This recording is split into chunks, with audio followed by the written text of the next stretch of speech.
शबीरपुर की चिंगारी 16 बन गई है। शबीरपुर की चिंगारी 16 बन गई है। चारों तरफ भीम आर्मी की हवा चल गई है। बहुजनों का बब्बर शेर रावण हमारी जान है। मिटने को जिसकी खातिर तैयार नौजवान है। मनोवादियों खैर मनाओ, वक्त हमारा आएगा। मनोवादियों खैर मनाओ, वक्त हमारा आएगा।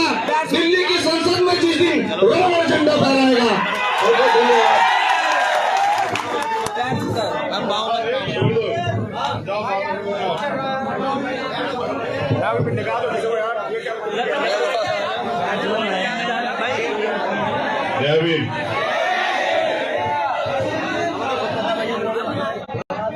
देखो, मैं समझ सकता हूँ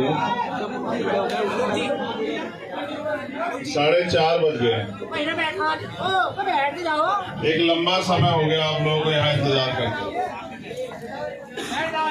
और फिर गर्मी भी है। और क्योंकि मैं इसी परिवार से हूँ तो मैं जानता हूँ कि फसल का समय भी चल रहा है। मैं तो इनको मना कर रहा था कि भाई जब तक फसल कट रही है तब तक तो 2 रुपए कमा लेने दो। यही समय है हमारे लोग किसान कमेरे मजदूर लोग खेतों से काम करके कुछ पैसा जोड़ेंगे। उस पैसे से अगर घर पक्का नहीं हुआ तो घर पक्का करेंगे। कोई 1 साल के लिए अनाज की व्यवस्था करेगा, कोई बेटी की शादी के लिए कुछ पैसे जोड़ेगा, कोई जो है बेटे की पढ़ाई के लिए, कोई ऑपरेशन इलाज कराना उसके लिए पैसे जोड़ेगा। तो इस हिसाब से तो मैंने इनको मना किया कि भाई मत रखो प्रोग्राम, लेकिन ये देशराज माना नहीं कि गांव में तो प्रोग्राम करना पड़ेगा, गांव के लोगों के पास तो जाना पड़ेगा। तो मैंने इनसे कहा चलो ठीक है कर लो। लेकिन इसी बीच कुछ दिन पहले हमारे एक साथी मुरादाबाद में उनके छोटे भाई सचिन जिनकी डेथ हो गई।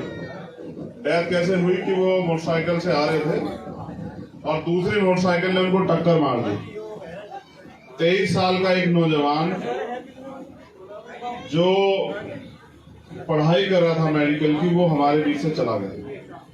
तो क्योंकि हम इसको सामाजिक राजनीतिक आंदोलन से ज्यादा परिवार भी मानते हैं, एक दूसरे के सुख में तो जाते हैं, दुख में भी जाते हैं। तो मेरी ये दृढ़ इच्छा शक्ति थी कि भाई हम उस परिवार से मिलने जाएं। आज मैं उनके परिवार से मिलके आया, इसलिए आने में देरी हुई। मैं दोनों हाथ जोड़ के आपसे माफी चाहता हूँ कि भाई मुझे आने में देरी हुई, आपने इंतजार किया।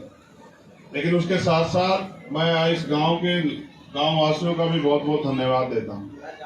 बुआपुर नत्थु के जितने भी ग्रामवासी जो अपना काम छोड़ के यहाँ हैं, जिन्होंने इतना अच्छा टेंट लगा के, पानी की व्यवस्था करके, कुर्सा लगा के हमें यहाँ सम्मानित किया और हमें यहाँ बुलाया, मैं उन सबका दोनों हाथ जोड़ के धन्यवाद करता हूँ। स्पेशली इनका जिनकी कोई बात नहीं करता, ये हमारी माए बहने बेचारी, ये ना तो देखो मंच पे आती है, हमारे तो मंच पे भी एक नहीं है ना। एक उन सबको नमन करता हूँ। नमन इसलिए करता हूँ क्योंकि अभी देखो 2 जयंती, एक तो कल गई है 11 मार्च जो है 11 अप्रैल, राष्ट्रपिता ज्योतिबा फूले जी की जयंती थी। हमारे जो लोग ना जानते वो जान लें कि अगर राष्ट्रपिता ज्योतिबा फूले ना होते तो शायद डॉक्टर बाबा साहब अम्बेडकर ना होते। राष्ट्रपिता ज्योतिबा फूले वो शख्सियत थे, वो महापुरुष थे। हम उनको राष्ट्रपिता इसलिए कहते हैं क्योंकि राष्ट्र का निर्माण का सपना उन्हीं का था। उन्होंने अपना, लोग तो उनके बारे में ये भी नहीं जानते, हमारे सीनियर लोग यहाँ बैठे हैं, मैं इनको भी बता दूं। आज जब आप महाराष्ट्र जाओगे आप देखोगे कि वो इतने बड़े उद्योगपति भी थे। उनका वो इंजीनियर थे, कंस्ट्रक्शन का काम था उनका। उनके बनाए हुए 12-15 प्रोजेक्ट अभी महाराष्ट्र में। उनके पास, उनके पिताजी के पास इतना पैसा था जितना, और उस पैसे से आप अपने परिवार का ख्याल रखो, ये तो हर कोई कर सकता है। उन्होंने अपनी एक पाई इस समाज को, स्पेशली महिलाओं को और वंचित तबकों को पढ़ाने के लिए, स्कूल खोलने के लिए लगा दी। और अपमान था, जिनके लिए लड़ रहे थे उनको भी नहीं पता था कि ये उनके लिए लड़ रहे हैं, उनसे भी सहा। और जो लोग नहीं चाहते थे कि देश की महिलाएं अपने पैरों पे खड़ी हो जाएं, वो पढ़ लिख के आगे बढ़े, उनसे भी सहा। पहले उन्होंने अपनी पत्नी को शिक्षित किया, फिर उन्होंने दोनों ने मिलकर समाज को शिक्षित किया। और उस समय में आज का नहीं खोल सकता करोड़पति, उन्होंने 18 स्कूल खोले उस समय में दोनों ने मिलकर। और उनकी पत्नी जब माँ सावित्रीबाई फुले जाती थी पढ़ाने के लिए तो दूसरे लोग उनके ऊपर कीचड़ गंदगी फेंक देते थे। वो बेचारी 2 साड़ी रखती थी, एक पहन के जाती थी, उसको निकाल देती, किसी को बुरा नहीं कहती, और फिर दूसरी पहन के पढ़ाती, फिर वो गंदी साड़ी पहन के चली आती। आज अगर आपको यहाँ कोई बे कह दे तो आप तो नाराज हो जाओगे, आप कहोगे मेरा तो अपमान कर दिया, मेरे ऊपर तो गुस्सा कर दिया। लेकिन उसे देखो जिसको समाज का भला करना था, जिसके खुद के बच्चे नहीं थे, उन्होंने अपने बच्चे नहीं पैदा किए, उन्होंने समाज को पूरा परिवार माना और उन्होंने अपना पूरा जीवन उनके लिए निछावर किया। तो ऐसे महापुरुष की जयंती अभी 11 तारीख हो गई और एक और महापुरुष की आने वाली है। आज 12 है, एक दिन का समय बाकी। 14 अप्रैल को एक ऐसे रहबर, एक ऐसे गुरु, एक महापुरुष, पिता, बाबा, जो कुछ कह दो, तुम्हारी जिंदगी में, दुनिया में उनका जो रोल हो, एक ऐसे महापुरुष दुनिया में जन्मे जिन्होंने करोड़ों करोड़ों लोगों की जिंदगी और हजारों साल की गुलामी लगभग 50 साल में लगभग काट दी। मैं नमन कर रहा हूं बाबा साहब अम्बेडकर, मैं नमन करता हूं मान्यवर काशीराम साहब को, मैं नमन करता हूं चौधरी चरण सिंह जी को, मैं नमन करता हूं छोटू राम को, मैं नमन करता हूं छत्रपति साहू जी महाराज, और मैं नमन करता हूं जननायक कपूरी ठाकुर को, मैं नमन करता हूं बाबू जगदेव प्रसाद कुशवाहा को, प्यारेलाल यादव, महामना रामस्वरूप वर्मा, चौधरी महाराज सिंह भारती, ऐसे सब महापुरुष जो अपने लिए नहीं जिए, जिन्होंने अपने बच्चों के बारे में नहीं सोचा, जिन्होंने इस समाज के बारे में, गरीबों के बारे में, शोषितों के बारे में सोचा। उन माओ को भी नमन करता हूं, क्योंकि अगर वो मां ना होती, मां सावित्रीबाई फुले, मां रमाबाई, मां अवंतिकाबाई लोधी, मां झलकारी बाई, अगर वो ना होती, मां फूलन देवी जैसी शख्सियत ना होती, तो महिलाएं शायद अपने पैरों पर नहीं खड़ा हो पाती। तो मैं उन सबको नमन करने के बाद सबसे पहले आज इनके लिए बात करूंगा। ये जो सारी सभाओं में जाती, इस उम्मीद के साथ कि कभी तो कोई आएगा जो इनकी जिंदगी बदलेगा, कभी तो कोई आएगा जो इनकी गरीबी, बेबसी, लाचारी और जो तमाम तरह की इनके जीवन में समस्या उनको दूर करेगा। ये सबको सुनती है कि कोई आएगा करेगा, और फिर सुन के चली जाती है इस उम्मीद के साथ कि कभी तो कोई करेगा। बुरा ये है कि ना तो वो कभी आ रहा है, ना वो कोई आ रहा है। वो कभी और कोई दोनों चुनाव के समय आते हैं, चुनाव के बाद आते नहीं। चुनाव के समय नेताजी आते हैं, पैर पकड़ते हैं, पैर दबाते हैं, खाना खिलाते हैं, पैसा भी देते हैं, शराब भी देते हैं, साड़ी भी देते हैं, मिठाई भी देते हैं, और चुनाव के बाद नेताजी को ढूंढो तो नेताजी मिलते नहीं। तो इसलिए नहीं आता क्योंकि हम लोगों ने भी अपनी वोट की वैल्यू नहीं समझी है, और उनके लिए हम जानवर, कीड़े मकोड़ों से ज्यादा कुछ है नहीं। मैं इस मंच पर उपस्थित हमारे तमाम सम्मानित नेता, सबसे पहले तो मैं नवनियुक्त जिलाध्यक्ष जी को बधाई देता हूं। मुझे तो यहीं आके पता लगा कि हमारे नवनियुक्त जिलाध्यक्ष प्रशांत जी को यहाँ जिलाध्यक्ष की जिम्मेदारी दी गई है।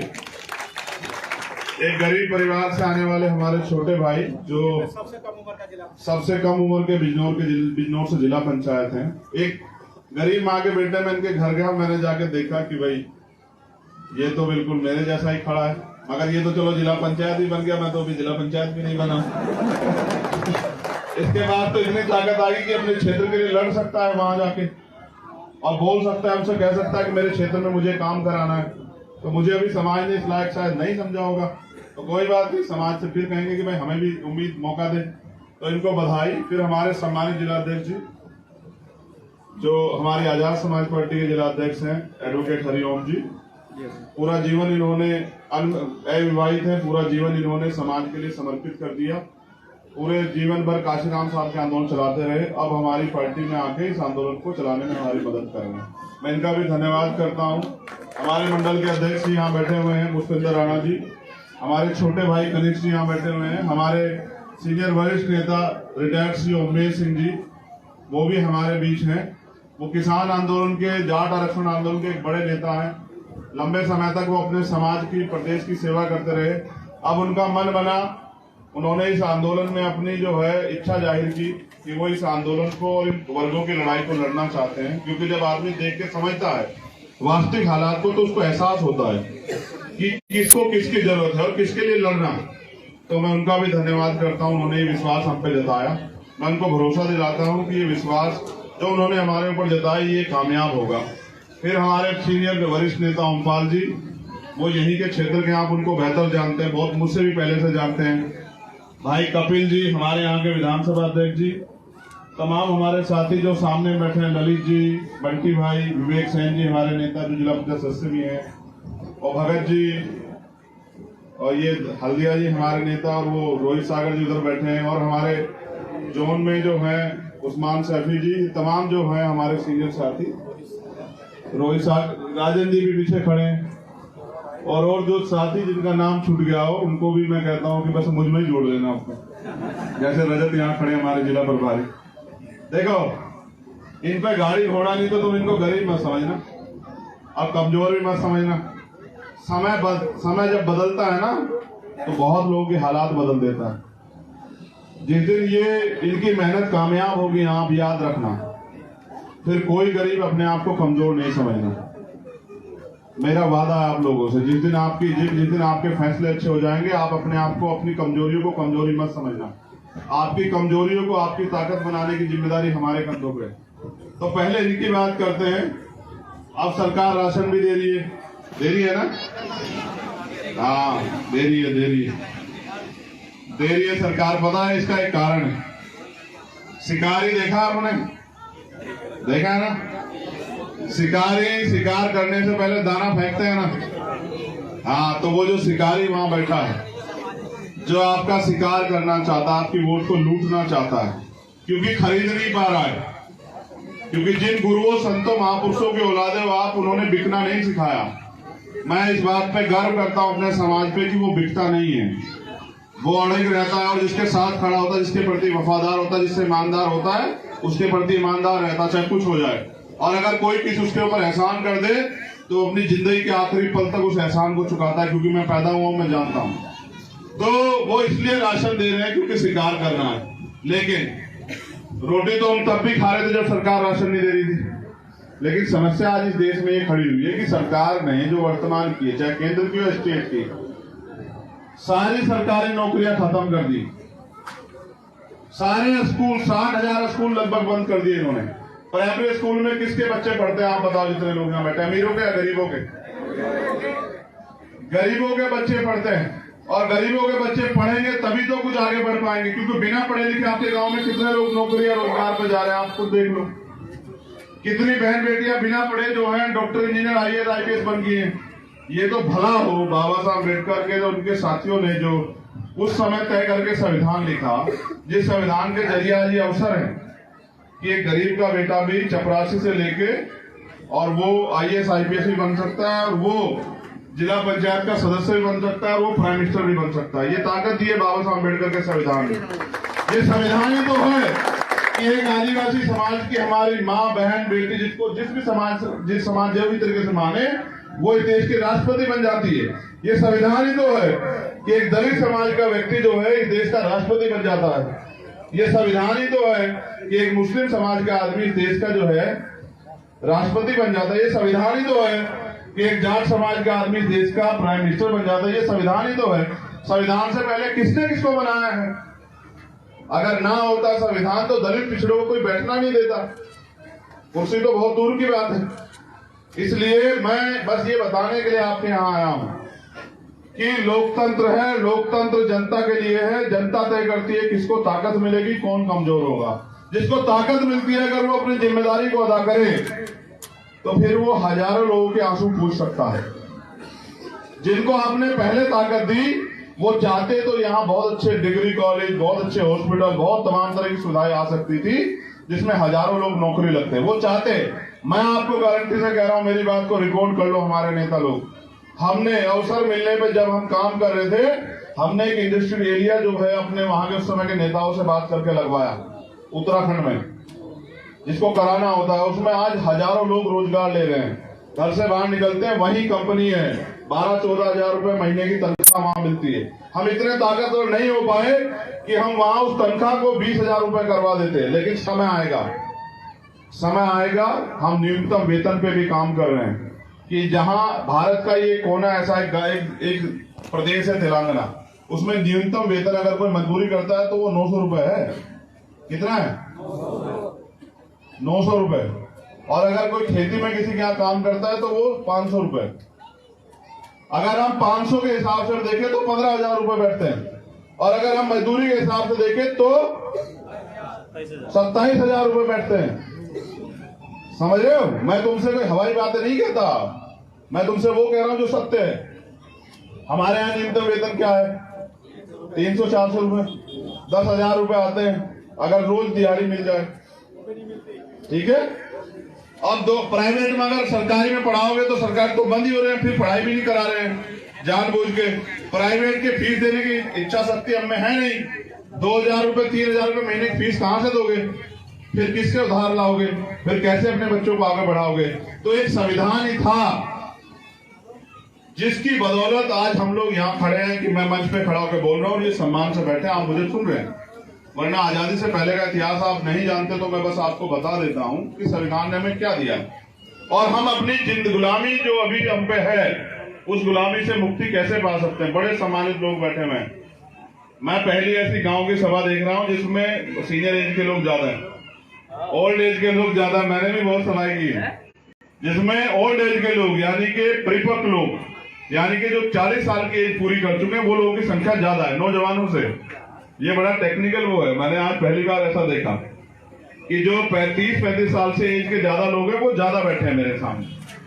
तो मैं आपको बस याद दिलाता हूं, मैं अक्सर सभाओं में इस बात कहता हूं, आप भी सुनो, मेरी बहनों माओ आप भी सुनो, और आप नौजवान साथी भी सुनो कि आपकी परेशानियां कैसे खत्म होगी और आपकी परेशानियां खत्म होने की शुरुआत कैसे हुई। शुरुआत ऐसे हुई कि 14 अगस्त 1947 को हम लोग इस देश में गुलाम थे।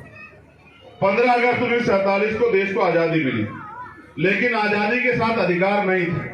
अधिकार मिलने के लिए अंग्रेजों ने एक शर्त रखी, क्योंकि बाबा साहब अम्बेडकर हमारी पैरवी कर रहे थे। हमारी पैरवी कौन कर रहा था? एक पढ़े लिखे बैरिस्टर हमारे बाबा साहब अम्बेडकर। उन्होंने कहा कि चलो आप इस देश को छोड़ के चले जाओगे तो हमारे लोगों को अधिकार कैसे मिलेंगे? हम तो यहाँ गुलामों के भी गुलाम हैं। तो तब ये शर्त रखी गई कि देश आजाद तब होगा जब इस देश को चलाने के लिए आप कुछ अपना संविधान बनाओगे, कॉन्स्टिट्यूशन बनाओगे। उसको आईन भी कहते हैं उर्दू में। कोई आप अपना ऐसा वो बनाओगे सिस्टम कि कैसे आप अपने देश के अंतिम व्यक्ति को भी सुविधा दोगे, चलाओगे कैसे, सम्मान कैसे करोगे, अवसर कैसे दोगे। तो 2 साल 11 महीने 18 दिन में बनकर तैयार हुआ भारत का संविधान। वो संविधान जो दुनिया का सबसे बड़ा संविधान है, वो संविधान जो दुनिया का सबसे बेहतरीन संविधान है, वो संविधान जो भारत के अंतिम व्यक्ति को भी रोटी कपड़ा मकान की गारंटी देता है कि सरकार अंतिम व्यक्ति को भी रोटी कपड़ा मकान देगी। फिर 26 जनवरी 1950 को जब संविधान लागू हुआ, बाबा साहब अम्बेडकर को चिंता थी कि जो लोग सत्ता में बैठे होंगे वो जरूरी नहीं लोग इन वर्गों को ये अधिकार देंगे, क्योंकि अधिकार दिलाने की ताकत किसके पास है? कानून बनाने की ताकत भी सदन के पास है, चाहे वो विधानसभा हो या लोकसभा हो। मैं छोटे शब्दों में समझाता हूं भाई, अगर जिला पंचायत का कोई कानून बनेगा, कोई नया वो बनेगा, तो उसका अधिकार किस पे है? जो जिला पंचायत के अध्यक्ष है, उनके सदस्य, वो प्रस्ताव लाके पारित करेंगे। उसी तरह से अगर कोई कानून बनाना किसी के हितों में, तो उसके लिए क्या तो विधानसभा में कानून बनेगा या फिर लोकसभा में। ठीक है। तो कानून तो संविधान के रूप में यहाँ था जब संविधान ने कानून बना के अधिकार दे दिए, लेकिन वो लागू कैसे होंगे? अब यहाँ इस बात पे गौर करें। तो बाबा साहब अम्बेडकर को भरोसा नहीं था कि कल जिन्होंने हजारों साल से अधिकार नहीं दिए वो आज अधिकार दे देंगे क्या? वो आज बदल कैसे जाएंगे? तो उन्होंने अपने लोगों के लिए लड़ के एक वोट का अधिकार तैयार कराया, और उन्होंने कहा जिस वोट का अधिकार उन्होंने दिलाने का काम किया, जिसके लिए उन्हें खूब लड़ना पड़ा। कोई कहता था जमींदार को वोट मिले जो लगान देता है, कोई कहता उसको वोट देने का अधिकार मिले जो पैसा, जिसके पास पैसा है, कोई कहता पढ़े लिखे लोगों को। हमारे लोगों में तो उस समय घर भी नहीं थे, पढ़ाई भी नहीं थी, कुछ भी नहीं था। तो बाबा साहब ने कहा लोकतंत्र तब होगा जब लोकतंत्र में आखिरी व्यक्ति भी अपनी भागीदारी करेगा।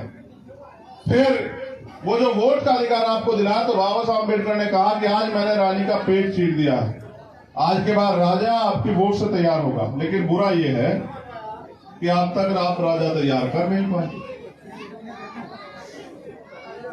अगर आप राजा तैयार कर दोगे तो मैं गारंटी से कहता हूं जिनका राजा होता है उनके हाथ फैले हुए होते हैं क्या बताओ? वो किसी से मांगते हैं क्या? किसी राजा की बहन के साथ अन्याय होता देखा क्या आपने? किसी राजा को रोजी रोटी के लिए मजदूरी करते देखा क्या आपने? ना राजा करता, ना उनका परिवार करता, ना कोई करता। और अगर राज व्यवस्था अच्छी हो तो उनकी व्यवस्था के लोग भी नहीं करते जो लोग उनके क्षेत्र में रहते हैं। तो बाबा साहब अम्बेडकर को विश्वास था कि हमारे लोग अपनी वोट की ताकत का सही प्रयोग करके इस देश में अपना राज स्थापित करेंगे। और देखो जिनका राज होता है उनके साथ ना अन्याय होता, ना अत्याचार होता, ना उनके हाथ किसी के आगे फैलते, और ना ही उनके साथ कोई जुल्म जाती होती, ना ही उनको किसी के आगे सर झुकाना पड़ता। तो गलती ये हुई कि हमने अपनी वोट का सही प्रयोग नहीं किया और हमारा राज नहीं आया। राज नहीं आया तो हम अपने देश में गुलामों जैसी जिंदगी जी रहे हैं। हम हर बार सोचते हैं सरकार हमें कुछ देगी। मैं बार बार समझाता हूं कि सरकार कुछ नहीं देती है। उसका कारण है क्योंकि सरकार को तो आप देते हो। भाई जनता टैक्स ना दे तो सरकार पे क्या है? सरकार के लोग क्या कोई मेहनत मजदूरी करते हैं क्या? कोई अपना बिजनेस से पैसा निकाल के देते हैं क्या? सरकार जो पैसा लगाती है वो तो जनता का पैसा है।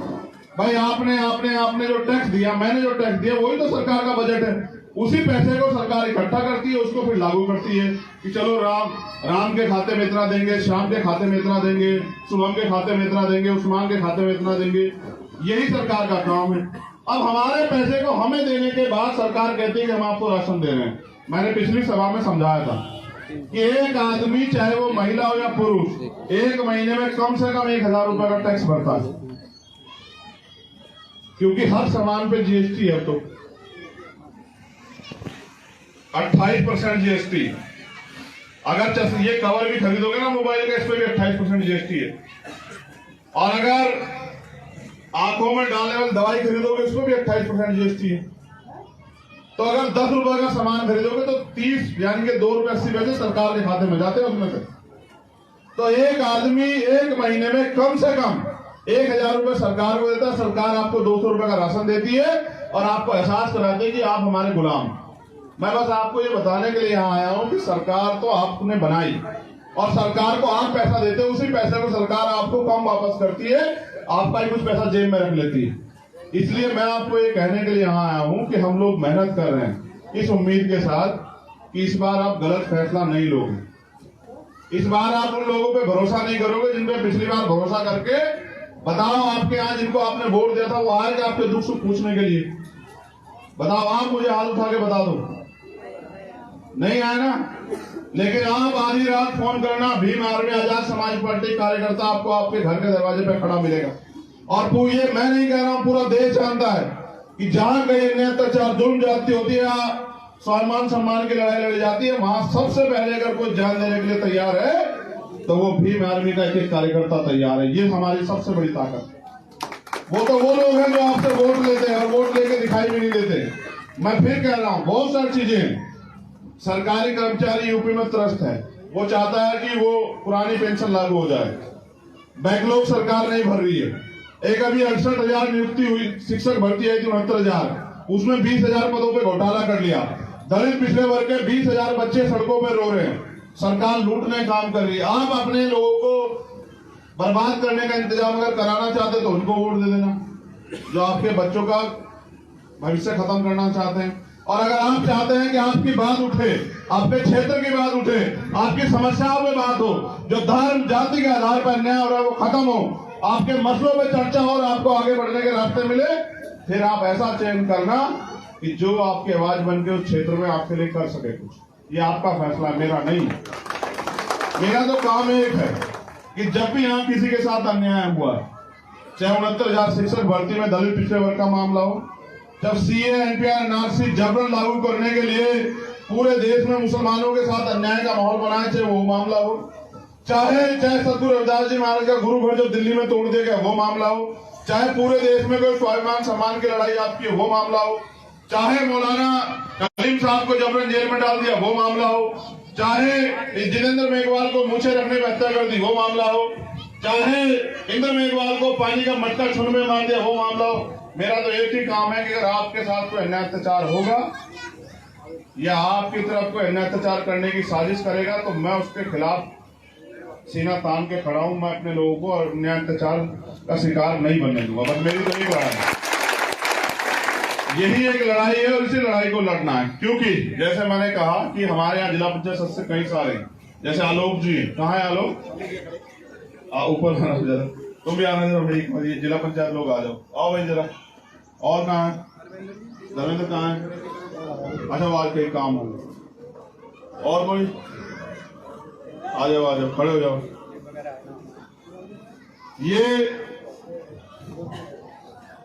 ये विवेक सैन है, ये एक गरीब माँ के बेटे हैं, धामपुर के रहने वाले। ये आलोक भारती हैं, ये गरीब परिवार से हैं।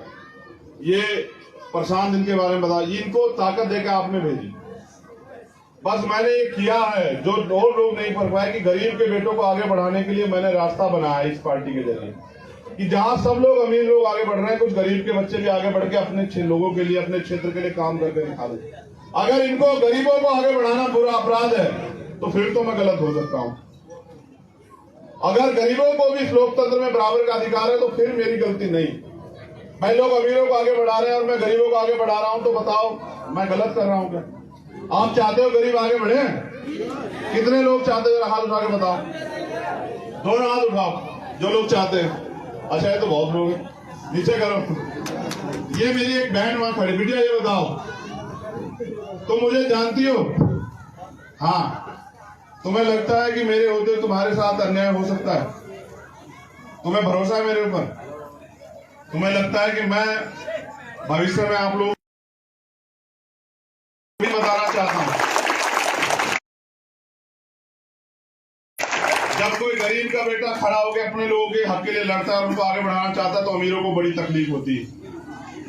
अमीर फिर सोचते हैं कि इसको कुचल दें। कुचल वो मुझे सकते नहीं है, क्योंकि मेरी बाजू बहुत बड़ी बड़ी है। ये मेरी बाजू, ये मेरा परिवार, वो मुझे कुचल नहीं सकते। वो मेरे खिलाफ साजिश कर सकते हैं। मैं उनको एक खुली चुनौती देता हूं, जितनी मर्जी साजिश करो, जितने मर्जी आरोप लगाने लगाओ, जितने पैसे बांटने आओ, नालायकों पैसे बांटो मेरे लोगों। मैं आपसे भी कह रहा हूं, अगर पैसे देने आए तो रख लेना। तुम्हारी तरफ आंख नहीं उठा सकता, ये तुम्हारे बेटे का वचन है। अगर तुम्हारी तरफ आंख उठा लो, कोई होता है, वो पैसे देने आएंगे, रख लेना। लेकिन अपने महापुरुषों के 4-4 बच्चों की कुर्बानी से मिली वोट को दुश्मन को मत देना मेरे कहीं से, बस।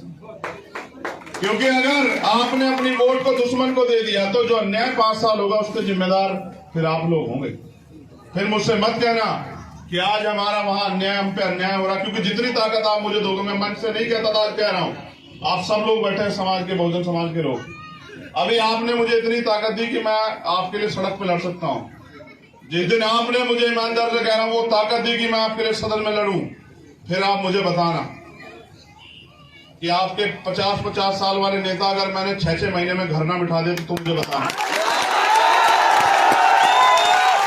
क्या है कि गरीब कोई आगे बढ़ नहीं पा रहा है और अमीरों को गरीब कीड़े मकोड़े ज्यादा लगते नहीं है। ठीक है, बस यहाँ फर्क आ गया है। आज एक गरीब का बेटा खड़ा हुआ तो तकलीफ तो होगी, तो मैं अमीरों को भी कहता हूँ कि भाई तकलीफ सहो। तुमने इतने दिन गरीबों को तकलीफ दी, अब तुम भी सह लो। लेकिन अब बाबा साहब अम्बेडकर के संविधान के जरिए गरीब के बच्चे आगे जरूर बढ़ेंगे। जितने नौजवान खड़े हैं, कितने लोगों को रोजगार मिला है पिछले 5 साल में? हाथ उठा के बताना मुझे। जिनको मिला हो हाथ उठा ले एक बार जरा। आपके गांव में अगर 2-2 सरकारी नौकरी आई हो तो आप हाथ उठा के बताओ, आपको पता होगा। बताओ, 4 गांव दिखाओ पूरे जनपद में जिस गांव में 2 बच्चे नौकरी लगे हो पूरे 5 साल में। क्यों नहीं लगे? पहले तो सरकारी नौकरी आती थी। क्योंकि जब कोई गरीब का बेटा नौकरी लगता है ना, उसकी जेब में 40-50 हजार रुपए आते हैं, तो वो अपने भाई को भी कहता है कि भाई पढ़ ले, अपने बच्चों को भी अच्छी पढ़ाई देता है, अपनी माँ को भी अच्छा खाना देता है। तो अमीरों को इस बात का दर्द है कि गरीब अच्छा खाना क्यों खा रहे हैं, गरीब अच्छा पानी क्यों पी रहे हैं, गरीब अच्छे घर में क्यों रह रहे हैं, गरीबों के बच्चे पढ़ क्यों रहे हैं। वो तो चाहते ही हमारी गुलामी करें, हमारे तसले उठाएं। ठीक है, हम जो झूठन देश पे जिंदा रहे, क्यों रहे गरीब जिंदा? गरीब के यहाँ इसी के लिए पैदा हुआ है। गरीब भी अपनी लड़ाई संविधान के लिए लड़के आगे बढ़ेगा। देखो सच बताओ तुम्हें, अमीरों के कुत्ते जो है ना वो इसी में सोते हैं। प्रधान खड़ा है सुखवीर, पता करवा के देख लेना, हम दिल्ली में घूमते रहते हैं। जैसे हमारी गर्दन तो अंदर होती है, कुत्ते की गर्दन बाहर होती है। अमीरों के कुत्ते एसी में घूमते हैं गाड़ियों में, हमारे लोग ट्रेन में भी वहां बैठते हैं जहां बाथरूम का दरवाजा होता है, क्योंकि सीट नहीं मिलती है। ठीक है, ये है गरीबों की जिंदगी। और मुझसे मत कहलवाओ, मैंने पूरा देश घुमा है कि गरीबों के हालात क्या है। पहनने को कपड़े नहीं है, खाने को खाना नहीं है, पीने को साफ पानी नहीं है, अच्छे मकान नहीं है, कोई सुविधा नहीं है, फिर भी जी रहे हैं इस उम्मीद के साथ कि उनकी जिंदगी बदलेगी। लेकिन इस बार ऐसे नहीं बदलेगी। इस बार ऐसे बदलेगी जब आप गरीबों का साथ दोगे। मुझे मेरी माओ से पूछना है, बहनों से, अगर कोई पैसे वाला आके कहेगा उसका साथ मत देना, तो ऐसा तो नहीं तुम उस पैसे वाले की तरफ हो जाओगी? नहीं नहीं, दोनों हाथ उठा के बताओ, ऐसे नहीं मानूंगा मैं बिल्कुल भी। पिछली बार बहुत धोखा खाया मैंने, इस बार मैं धोखा नहीं खाऊंगा भाई। सुनो, पहले मुझे पहले ही बता दो कि तुम अपने उन अमीरों के साथ हो या अपने गरीब खून के साथ हो, मुझे आज ही बता दो। नहीं, ये तो बहुत हल्के आवाज, इसमें नहीं मालूंगा। घर में तो बहुत तेज बोलती। जोर लगा के बोल के बताओ किसके साथ हो, बताओ। नहीं, अभी भी आवाज नहीं आ रही। अगर जयकारा लगाता प्रेम से बोलो तो बहुत तेज आवाज आती। ऐसा मत करो, जोर से बोल के बताओ कि बेटे के साथ हो या पैसे वालों के, बताओ। सब एक आवाज में बोलो, तब आएगा मजा। किसके साथ हो बताओ। हाँ चलो, अब की बार तो आई। अब देखो, मैं आपको दिखाता हूँ ये लोग आपसे क्यों हो रहे हैं। भाई तुम बताओ, भाई अपने बेटे भाई के साथ हो या अमीरों के साथ हो, बताओ। देखो, इसलिए तुम्हारी आवाज छोटी हल्की कमजोर पड़ जा रही है। लेकिन इसका भी रास्ता अगली बार मैं आपकी तरफ माइक दे दूंगा। भाई बेटा तो माँ की तरफ ही खड़ा होगा। देखो, बुरा मत मानना, इसमें तो कोई दो राय नहीं। भाई ये तो जिससे पैदा हुआ, जिसके शरीर को चूम चूम के बड़ा हुआ, उसके खिलाफ कैसे जा सकता है? ठीक है ना? तो बेटा तो माँ की तरफ ही खड़ा होगा। रुख, अब देखो, जल अपने रुख की तरफ बहता है, तो अपना रुख तो उधर ही रहेगा, माँ बहनों की तरफ। भाई तुम जानते हो, तुम तो लड़ लोगे, बताओ, तुम तो लड़ लोगे ना। असली शक्ति की जरूरत किसको है? तो बस मैं चाहता हूं, अगर कोई और कर दे इस काम को कि तुम्हें घर तक रोजगार पहुंचा दे, ये अन्याय अत्याचार जो हो रहा है बंद करवा दे, तुम्हें अच्छी सुविधाएं दे दे, तो उसके साथ रहना। मैं नौजवानों से भी कह रहा हूं, अगर कोई ऐसा हो जो तुम्हारी इसमें मदद कर दे, और ना हो तो फिर अपने गरीब भाई की मदद कराना। इस बार मैं ना भाई फिर बता रहा हूं, ना तो पैसा है मेरे पास, ना ही और कोई साधन है। खाली आऊंगा, आपके भरोसे आऊंगा जिस दिन आऊंगा, लेकिन ये वादा करता हूं कि जिस दिन आ जाऊंगा और आप ताकत दे दोगे, आपको खाली नहीं रहने दूंगा। ये बात याद रखना, क्योंकि आदमी एक बार धोखा दे सकता है। यहाँ हमारे प्रशासन के लोग भी खड़े हैं। बताओ भाई, आदमी एक ही बार तो धोखा दे सकता है, आदमी एक ही बार तो बेवकूफ बना सकता है, दूसरी बार थोड़े कोई बेवकूफ बन रहा है। मैं कोई बूढ़ा आदमी तो हूँ नहीं 60 साल का कि भाई 5 साल के बाद मुझे घर बैठना है। मुझे तो इस देश में अपना प्राइम मिनिस्टर बनाना है, क्योंकि बाबा साहब अम्बेडकर और माननीय काशीराम साहब चाहते थे कि बहुजन समाज का प्राइम मिनिस्टर बने। मैंने भी एक संकल्प लिया कि माला उसी दिन पहनूंगा दिल से। ऐसे तो जबरन भी हमारे को पहना देते, मैं कहता हूँ रुक जाओ, पहना देते जिस दिन इस देश में हमारा प्राइम मिनिस्टर बनेगा, या फिर पहनूंगा वो कफन के साथ जब मैं चला जाऊंगा। लेकिन मुझे भरोसा है कि इस बार हम बाबा साहब अम्बेडकर और माननीय काशीराम साहब का सपना पूरा करके रहेंगे। समय लग सकता है। देखो, आप पेड़ लगा रहे हो मेरे जरिए आम का, केले का नहीं लगा रहे कि एक बार फल देगा फिर काटना पड़ेगा। आप लगा रहे आम का पेड़, धीरे धीरे बड़ा होगा, लेकिन जिस दिन बड़ा हो जाएगा फिर छांव भी देगा और फल भी देगा। आप तय कर लो, आपको केले का पेड़ चाहिए या आम का, बताओ। हाँ, तो केले का मत चेंज कर लेना, पता लगा कि एक ही बार बाद काटना पड़े, समझ रहे हो? और लकड़ी भी काम नहीं आती। हम तो अगर नहीं भी रहेंगे तो जितने लोगों को तैयार करके जा रहे हैं, समाज के लिए खून देंगे और समाज की लड़ाई लड़ेंगे। इतना तैयार कर दिया इन लोगों को, तो मुझे भरोसा है आप यहाँ हैं। मुझे एक तकलीफ होती है कि आप इतने बड़े पैमाने पर यहाँ अपने अपने काम छोड़े होंगे, इसलिए मैंने इनसे मना कर दिया कि जब तक फसल नहीं कटेगी तब तक कोई सभा मत रखना। आप अभी, क्योंकि वही रोजगार है, क्योंकि और सरकारों ने कुछ दिया नहीं है, तो आप अपने काम करो। मैं नौजवान भाइयों से कहना चाहता हूँ, खूब पढ़ाई करो। मेरा वचन है आपसे, रिकॉर्ड कर लेना, आप पढ़ाई करो अच्छे से। मैं गारंटी देता हूँ आपके रोजगार की, चिंता मत करो। कुछ समय की बात, आप पढ़ाई करो, बस अच्छी पढ़ाई करो। जो, और सुनो, पुरानी पेंशन वापस लागू कराएंगे, मेरा वादा, आप देख लेना चाहे। और ये भी कह रहा हूँ आज एक और बात, मुझे बहुत लोग कहते हैं भैया आप ईवीएम क्यों नहीं बोलते हो, तो वैसे तो हमारा डंडा और झंडा दोनों बहुत मजबूत है। देखो, वैसे तो हम चोरी किसी को करने देंगे, लेकिन ईवीएम का भी इलाज फिर हम ही कर सकते हैं, और किसी में दम नहीं की ईवीएम का इलाज कर।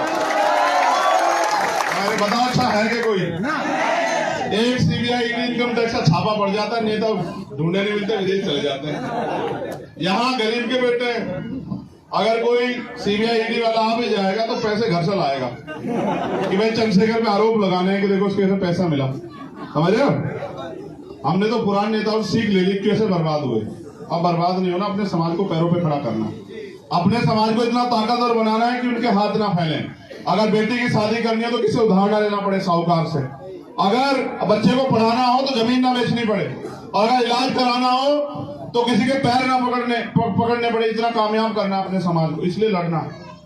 किसानों को उनकी फसल की गारंटी भी, यहाँ किसान भी बैठे हैं, हम देंगे। हम याद रखना, किसी को और कोई दे नहीं सकता। हम देंगे किसानों को फसल की गारंटी, एमएसपी, न्यूनतम समर्थन मूल्य। और सुनो, मैं अपने मुस्लिम भाई से भी कहना चाहता हूं, तुमने सारे अजमा के देख लिए,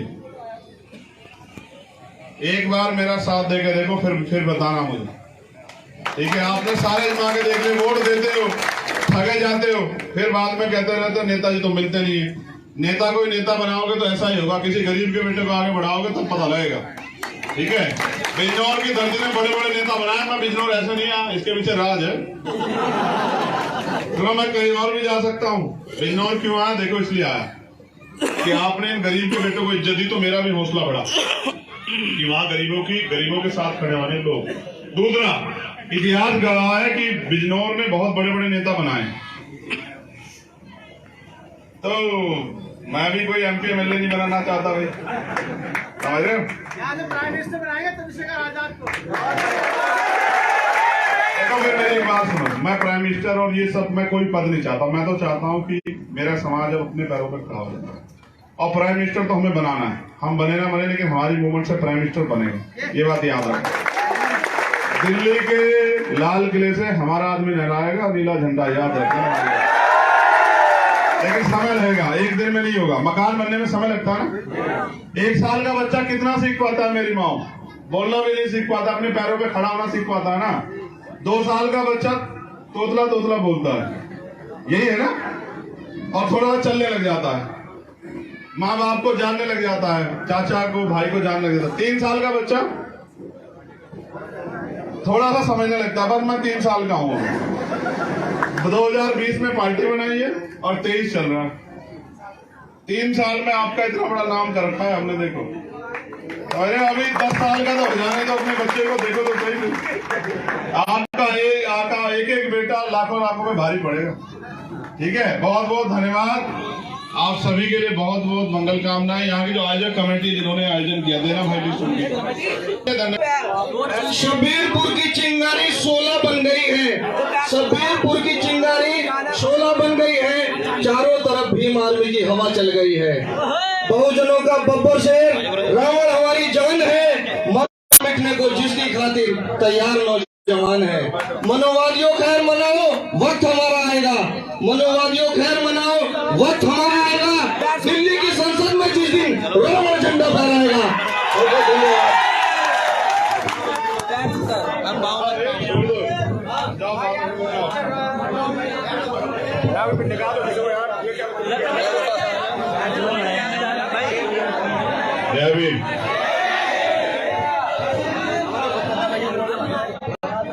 देखो मैं समझ सकता हूँ,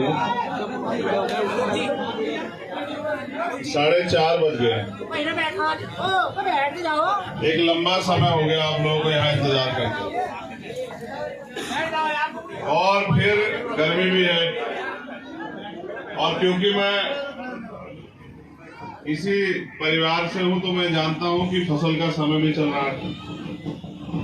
मैं तो इनको मना कर रहा था कि भाई जब तक फसल कट रही है तब तक तो 2 रुपए कमा ले रहे थे। यही समय है, हमारे लोग किसान, कमेरे, मजदूर लोग खेतों से काम करके कुछ पैसा जोड़ेंगे। उस पैसे से अगर घर पक्का नहीं हुआ तो घर पक्का करेंगे। कोई 1 साल के लिए अनाज की व्यवस्था करेगा, कोई बेटी की शादी के लिए कुछ पैसे जोड़ेगा, कोई जो है बेटे की पढ़ाई के लिए, कोई ऑपरेशन इलाज कराना उसके लिए पैसे जोड़ेगा। तो इस हिसाब से तो मैंने इनको मना किया कि भाई मत रखो प्रोग्राम, लेकिन ये देशराज माना नहीं कि गांव में तो प्रोग्राम करना पड़ेगा, गांव के लोगों के पास तो जाना पड़ेगा। तो मैंने इनसे कहा चलो ठीक है कर लो, लेकिन के बीच कुछ दिन पहले हमारे एक साथी मुरादाबाद में उनके छोटे भाई सचिन जिनकी डेथ हो गई। डेथ कैसे हुई कि वो मोटरसाइकिल से आ रहे थे और दूसरी मोटरसाइकिल ने उनको टक्कर मार दी। 23 साल का एक नौजवान जो पढ़ाई कर रहा था मेडिकल की, वो हमारे बीच से चला गया। तो क्योंकि हम इसको सामाजिक राजनीतिक आंदोलन से ज्यादा परिवार भी मानते हैं, एक दूसरे के सुख में तो जाते हैं, दुख में भी जाते हैं। तो मेरी ये दृढ़ इच्छा शक्ति थी कि भाई हम उस परिवार से मिलने जाएं। आज मैं उनके परिवार से मिलके आया, इसलिए आने में देरी हुई। मैं दोनों हाथ जोड़ के आपसे माफी चाहता हूं कि भाई मुझे आने में देरी हुई, आपने इंतजार किया। लेकिन उसके साथ साथ मैं इस गांव वासियों का भी बहुत बहुत धन्यवाद देता हूँ। बुआपुर नत्थु के जितने भी ग्रामवासी जो अपना काम छोड़ के यहाँ हैं, जिन्होंने इतना अच्छा टेंट लगा के, पानी की व्यवस्था करके, कुर्सा लगा के हमें यहाँ सम्मानित किया और हमें यहाँ बुलाया, मैं उन सबका दोनों हाथ जोड़ के धन्यवाद करता हूँ। स्पेशली इनका जिनकी कोई बात नहीं करता, ये हमारी माए बहने बेचारी, ये ना तो देखो मंच पे आती है, हमारे तो मंच पे भी एक नहीं है ना। एक उन सबको नमन करता हूँ। नमन इसलिए करता हूँ क्योंकि अभी देखो 2 जयंती, एक तो कल गई है 11 मार्च जो है 11 अप्रैल, राष्ट्रपिता ज्योतिबा फूले जी की जयंती थी। हमारे जो लोग ना जानते वो जान लें कि अगर राष्ट्रपिता ज्योतिबा फूले ना होते तो शायद डॉक्टर बाबा साहब अम्बेडकर ना होते। राष्ट्रपिता ज्योतिबा फूले वो शख्सियत थे, वो महापुरुष थे। हम उनको राष्ट्रपिता इसलिए कहते हैं क्योंकि राष्ट्र का निर्माण का सपना उन्हीं का था। उन्होंने अपना, लोग तो उनके बारे में ये भी नहीं जानते, हमारे सीनियर लोग यहाँ बैठे हैं, मैं इनको भी बता दूं। आज जब आप महाराष्ट्र जाओगे आप देखोगे कि वो इतने बड़े उद्योगपति भी थे। उनका वो इंजीनियर थे, कंस्ट्रक्शन का काम था उनका। उनके बनाए हुए 12-15 प्रोजेक्ट अभी महाराष्ट्र में है। उनके पास, उनके पिताजी के पास इतना पैसा था जितना, और उस पैसे से आप अपने परिवार का ख्याल रखो, ये तो हर कोई कर सकता है। उन्होंने अपनी एक एक पाई इस समाज को, स्पेशली महिलाओं को और वंचित तबकों को पढ़ाने के लिए, स्कूल खोलने के लिए लगा दी। और अपमान था, जिनके लिए लड़ रहे थे उनको भी नहीं पता था कि ये उनके लिए लड़ रहे हैं, उनसे भी सहा। और जो लोग नहीं चाहते थे कि देश की महिलाएं अपने पैरों पे खड़ी हो जाएं, वो पढ़ लिख के आगे बढ़े, उनसे भी सहा। पहले उन्होंने अपनी पत्नी को शिक्षित किया, फिर उन्होंने दोनों ने मिलकर समाज को शिक्षित किया। और उस समय में आज का नहीं खोल सकता करोड़पति, उन्होंने 18 स्कूल खोले उस समय में दोनों ने मिलकर। और उनकी पत्नी जब मां सावित्रीबाई फुले जाती थी पढ़ाने के लिए, तो दूसरे लोग उनके ऊपर कीचड़ गंदगी फेंक देते थे। वो बेचारी 2 साड़ी रखती थी, एक पहन के जाती थी, उसको निकाल देती, किसी को बुरा नहीं कहती, और फिर दूसरी पहन के पढ़ाती, फिर वो गंदी साड़ी पहन के चली आती। आज अगर आपको यहाँ कोई बे कह दे तो आप तो नाराज हो जाओगे, आप कहोगे मेरा तो अपमान कर दिया, मेरे ऊपर तो गुस्सा कर दिया। लेकिन उसे देखो जिसको समाज का भला करना था, जिसके खुद के बच्चे नहीं थे, उन्होंने अपने बच्चे नहीं पैदा किए, उन्होंने समाज को पूरा परिवार माना और उन्होंने अपना पूरा जीवन उनके लिए निछावर किया। तो ऐसे महापुरुष की जयंती अभी 11 तारीख हो गई और एक और महापुरुष की आने वाली है। आज 12 है, एक दिन का समय बाकी। 14 अप्रैल को एक ऐसे रहबर, एक ऐसे गुरु, एक महापुरुष, पिता, बाबा, जो कुछ कह दो, तुम्हारी जिंदगी में, दुनिया में उनका जो रोल हो, एक ऐसे महापुरुष दुनिया में जन्मे जिन्होंने करोड़ों करोड़ों लोगों की जिंदगी और हजारों साल की गुलामी लगभग 50 साल में लगभग काट दी। मैं नमन कर रहा हूं बाबा साहब अम्बेडकर, मैं नमन करता हूं मान्यवर काशीराम साहब को, मैं नमन करता हूं चौधरी चरण सिंह जी को, मैं नमन करता हूं छोटू राम को, मैं नमन करता हूं छत्रपति साहू जी महाराज, और मैं नमन करता हूं जननायक कपूरी ठाकुर को, मैं नमन करता हूं बाबू जगदेव प्रसाद कुशवाहा को, प्यारेलाल यादव, महामना राम स्वरूप वर्मा, चौधरी महाराज सिंह भारती, ऐसे सब महापुरुष जो अपने लिए नहीं जिए, जिन्होंने अपने बच्चों के बारे में नहीं सोचा, जिन्होंने इस समाज के बारे में, गरीबों के बारे में, शोषितों के बारे में सोचा। उन माओ को भी नमन करता हूं, क्योंकि अगर वो मां ना होती, मां सावित्रीबाई फुले, मां रमाबाई, माँ अवंतिका बाई लोधी, माँ झलकारी बाई, अगर वो ना होती, माँ फूलन देवी जैसी शख्सियत ना होती तो महिलाएं शायद अपने पैरों पर नहीं खड़ा हो पाती। तो मैं उन सबको नमन करने के बाद सबसे पहले आज इनके लिए बात करूंगा। ये जो सारी सभाओं में जाती है इस उम्मीद के साथ कि कभी तो कोई आएगा जो इनकी जिंदगी बदलेगा, कभी तो कोई आएगा जो इनकी गरीबी, बेबसी, लाचारी और जो तमाम तरह की इनके जीवन में समस्या उनको दूर करेगा।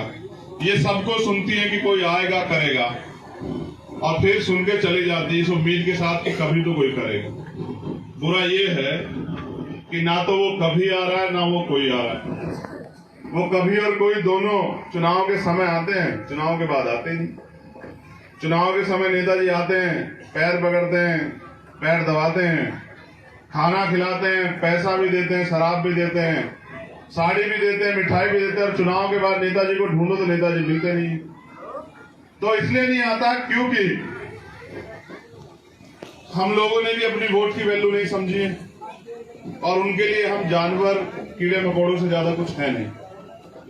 मैं इस मंच पर उपस्थित हमारे तमाम सम्मानित नेता, सबसे पहले तो मैं नवनियुक्त जिलाध्यक्ष जी को बधाई देता हूं। मुझे तो यहीं आके पता लगा कि हमारे नवनियुक्त जिलाध्यक्ष प्रशांत जी को यहाँ जिलाध्यक्ष की जिम्मेदारी दी गई है।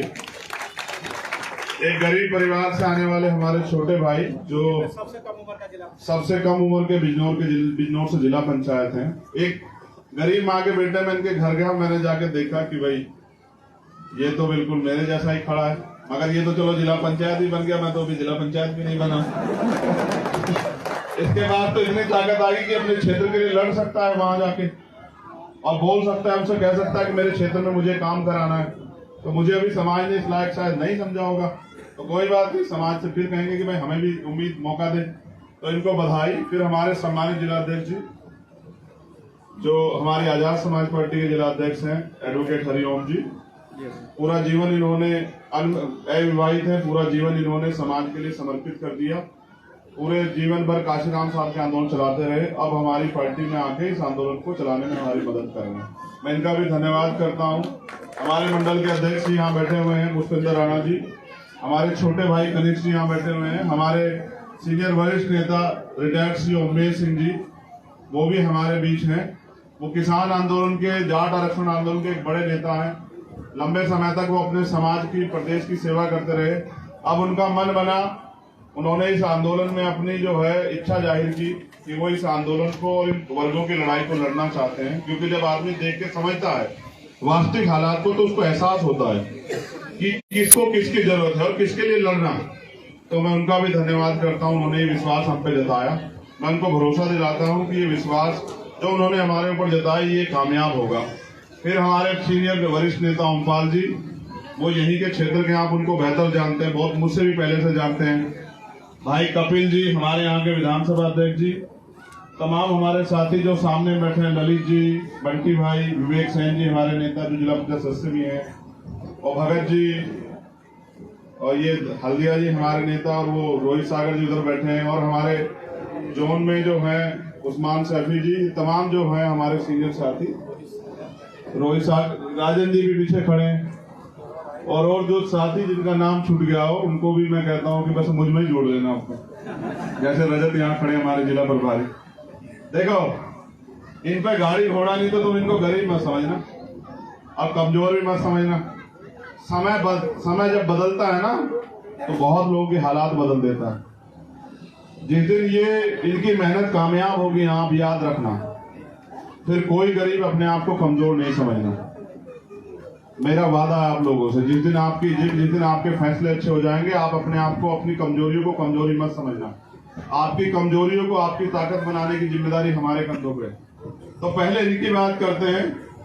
अब सरकार राशन भी दे रही है ना? हाँ, दे रही है सरकार। पता है इसका एक कारण है, शिकारी देखा आपने? देखा है ना? शिकारी शिकार करने से पहले दाना फेंकते हैं ना। हाँ, तो वो जो शिकारी वहां बैठा है, जो आपका शिकार करना चाहता है, आपकी वोट को लूटना चाहता है, क्योंकि खरीद नहीं पा रहा है। क्योंकि जिन गुरुओं, संतों, महापुरुषों के औलादे हो आप, उन्होंने बिकना नहीं सिखाया, मैं इस बात पे गर्व करता हूँ अपने समाज पे कि वो बिकता नहीं है, वो अड़िग रहता है और जिसके साथ खड़ा होता है, जिसके प्रति वफादार होता है, जिससे ईमानदार होता है, उसके प्रति ईमानदार रहता चाहे कुछ हो जाए। और अगर कोई किसी उसके ऊपर एहसान कर दे तो अपनी जिंदगी के आखिरी पल तक उस एहसान को चुकाता है, क्योंकि मैं पैदा हुआ हूं, मैं जानता हूं। तो वो इसलिए राशन दे रहे हैं क्योंकि स्वीकार करना है। लेकिन रोटी तो हम तब भी खा रहे थे जब सरकार राशन नहीं दे रही थी।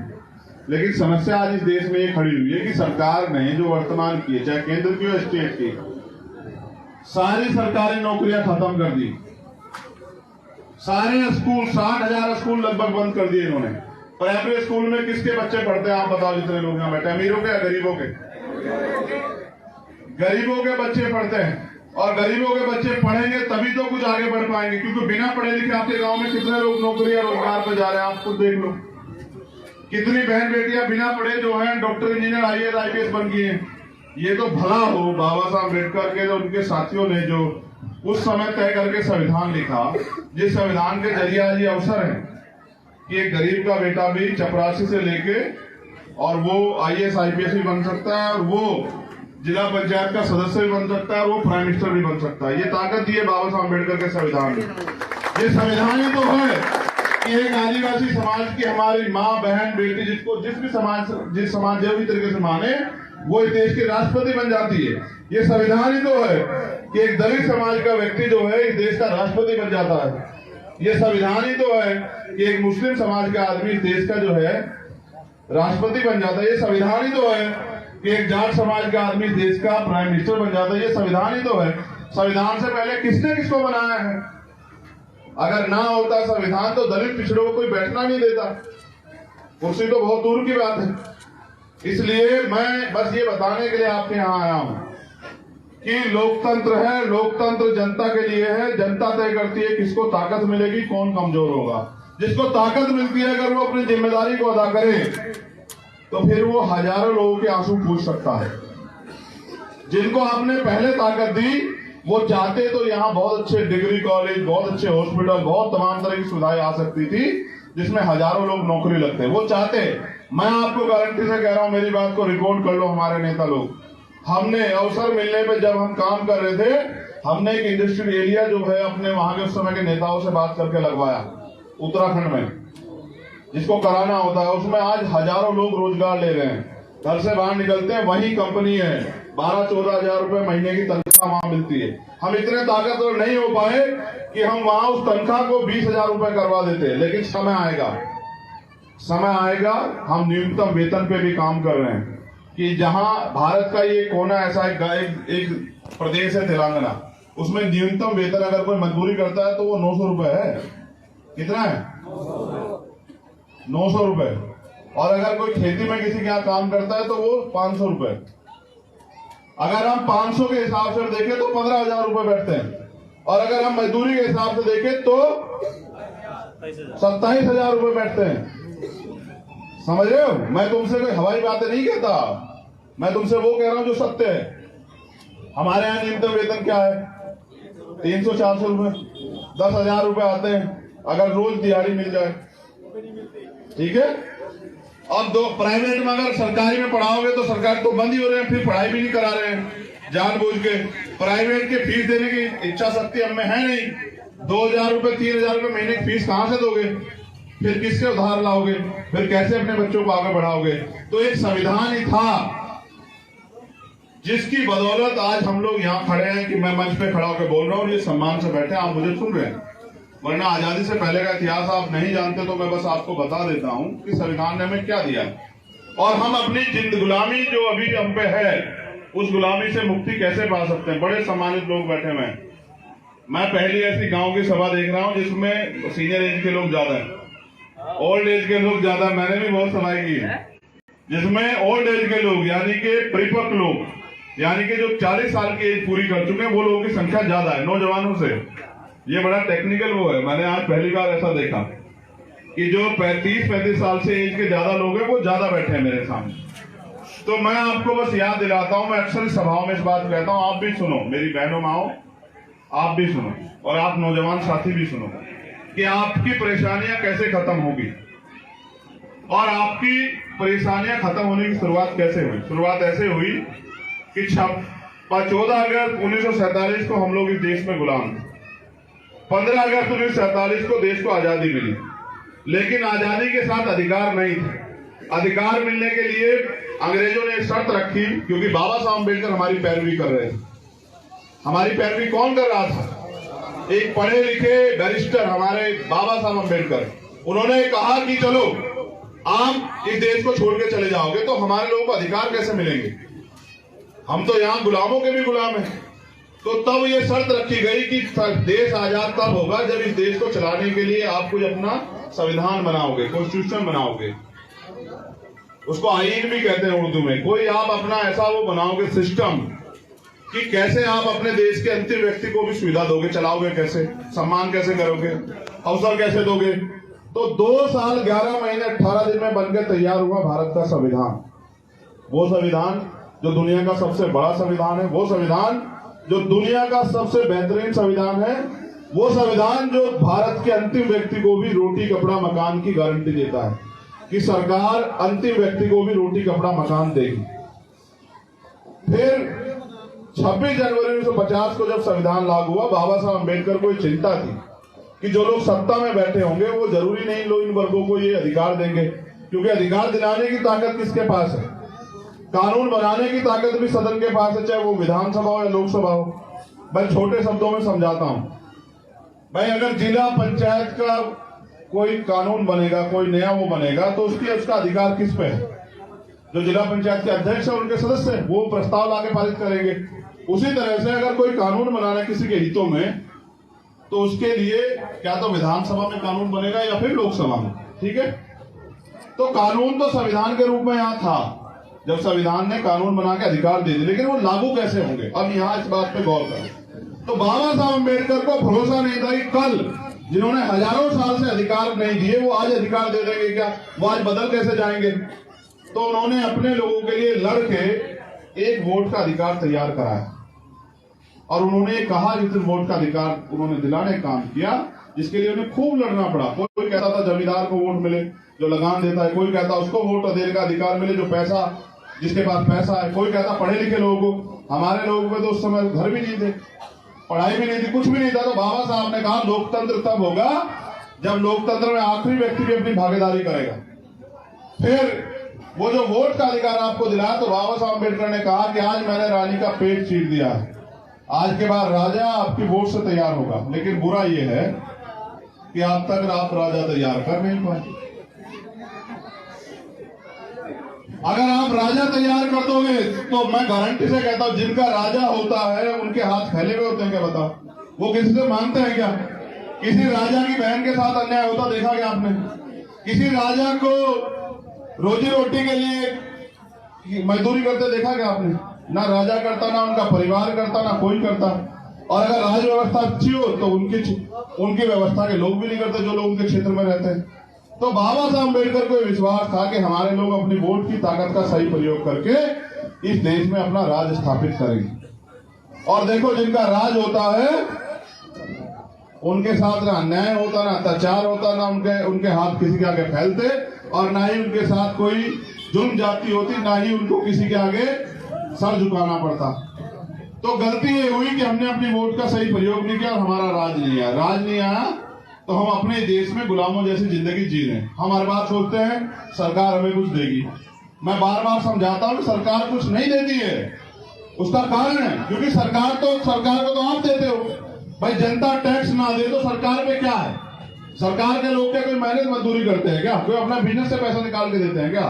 सरकार जो पैसा लगाती है वो तो जनता का पैसा है भाई। आपने जो टैक्स दिया, मैंने जो टैक्स दिया, वही तो सरकार का बजट है। उसी पैसे को सरकार इकट्ठा करती है, उसको फिर लागू करती है कि चलो राम के खाते में इतना देंगे, श्याम के खाते में इतना देंगे, शुभम के खाते में इतना देंगे, उस्मान के खाते में इतना देंगे। यही सरकार का काम है। अब हमारे पैसे को हमें देने के बाद सरकार कहती है कि हम आपको राशन दे रहे हैं। मैंने पिछली सभा में समझाया था कि एक आदमी, चाहे वो महिला हो या पुरुष, एक महीने में कम से कम 1000 रुपए का टैक्स भरता है, क्योंकि हर सामान पे जीएसटी है। तो 28% जीएसटी। अगर ये कवर भी खरीदोगे ना मोबाइल का, इस पे भी 28% जीएसटी है। और अगर आंखों में डालने वाली दवाई खरीदोगे उसको भी 28% जीएसटी है। तो अगर 10 रुपए का सामान खरीदोगे तो 30 यानी कि 2 रुपए 80 पैसे सरकार के खाते में जाते हैं उसमें से। तो एक आदमी एक महीने में कम से कम 1000 रुपए सरकार को देता है, सरकार आपको 200 रुपए का राशन देती है और आपको एहसास कराती है कि आप हमारे गुलाम। मैं बस आपको ये बताने के लिए यहाँ आया हूँ कि सरकार तो आपने बनाई और सरकार को आप पैसा देते हो, उसी पैसे को सरकार आपको कम वापस करती है, आपका ही कुछ पैसा जेब में रख लेती है। इसलिए मैं आपको ये कहने के लिए यहाँ आया हूँ कि हम लोग मेहनत कर रहे हैं इस उम्मीद के साथ कि इस बार आप गलत फैसला नहीं लोगे। इस बार आप उन लोगों पे भरोसा नहीं करोगे जिन पे पिछली बार भरोसा करके, बताओ आपके यहाँ जिनको आपने वोट दिया था वो आएगा आपके दुख सुख पूछने के लिए? बताओ, आप मुझे हाथ उठा के बता दो, नहीं आए ना? लेकिन आप आधी रात फोन करना, भीम आर्मी आजाद समाज पार्टी कार्यकर्ता आपको आपके घर के दरवाजे पे खड़ा मिलेगा। और ये मैं नहीं कह रहा हूं, पूरा देश जानता है कि जहां कहीं अन्याय अत्याचार जुल्म जाती होती है या स्वाभिमान सम्मान की लड़ाई लड़ी जाती है, वहां सबसे पहले अगर कोई जान देने के लिए तैयार है तो वो भीम आर्मी का एक कार्यकर्ता तैयार है। ये हमारी सबसे बड़ी ताकत है। वो तो वो लोग हैं जो आपसे वोट लेते हैं और वोट लेके दिखाई भी नहीं देते। मैं फिर कह रहा हूं, बहुत सारी चीजें, सरकारी कर्मचारी यूपी में त्रस्त है, वो चाहता है कि वो पुरानी पेंशन लागू हो जाए। बैकलॉग सरकार नहीं भर रही है। एक अभी 68,000 नियुक्ति हुई, शिक्षक भर्ती आई थी 69,000, उसमें 20,000 पदों पे घोटाला कर लिया। दलित पिछड़े वर्ग के 20,000 बच्चे सड़कों पे रो रहे हैं, सरकार लूटने काम कर रही है। आप अपने लोगों को बर्बाद करने का इंतजाम अगर कराना चाहते तो उनको वोट दे देना, जो आपके बच्चों का भविष्य खत्म करना चाहते हैं। और अगर आप चाहते हैं कि आपकी बात उठे, आपके क्षेत्र की बात उठे, आपकी समस्याओं में बात हो, जो धर्म जाति के आधार पर अन्याय हो रहा है वो खत्म हो, आपके मसलों में चर्चा हो और आपको आगे बढ़ने के रास्ते मिले, फिर आप ऐसा चयन करना कि जो आपकी आवाज बन के उस क्षेत्र में आपके लिए कर सके कुछ। ये आपका फैसला, मेरा नहीं। मेरा तो काम एक है कि जब भी यहाँ किसी के साथ अन्याय हुआ, चाहे 69,000 शिक्षक भर्ती में दलित पिछड़े वर्ग का मामला हो, जब सीए एनपीआर एनआरसी जबरन लागू करने के लिए पूरे देश में मुसलमानों के साथ अन्याय का माहौल बनाए, चाहे वो मामला हो, चाहे सतगुरु रविदास जी महाराज का गुरु घर जो दिल्ली में तोड़ दिया गया वो मामला हो, चाहे पूरे देश में कोई स्वाभिमान सम्मान की लड़ाई आपकी वो मामला हो, चाहे मौलाना कलीम साहब को जबरन जेल में डाल दिया वो मामला हो, चाहे जितेंद्र मेघवाल को मूछे रखने में हत्या कर दी वो मामला हो, चाहे इंद्र मेघवाल को पानी का मटका छुन में मार दिया वो मामला हो, मेरा तो एक ही काम है कि अगर आपके साथ कोई अन्याय अत्याचार होगा या आपकी तरफ कोई अन्याय अत्याचार करने की साजिश करेगा तो मैं उसके खिलाफ सीना तान के खड़ा हूं। मैं अपने लोगों को और अन्याय अत्याचार का शिकार नहीं बनने दूंगा। बस मेरी तो यही लड़ाई है, यही एक लड़ाई है और इसी लड़ाई को लड़ना है। क्योंकि जैसे मैंने कहा कि हमारे यहाँ जिला पंचायत सदस्य कई सारे, जैसे आलोक जी, कहाँ है आलोक? ऊपर जरा तुम भी आना, जरा जिला पंचायत लोग आ जाओ, आओ भाई जरा। और कहाँ है धर्मेंद्र? कहाँ है? अच्छा, वो आज कहीं काम हो। और कोई? आ जाओ, खड़े हो जाओ।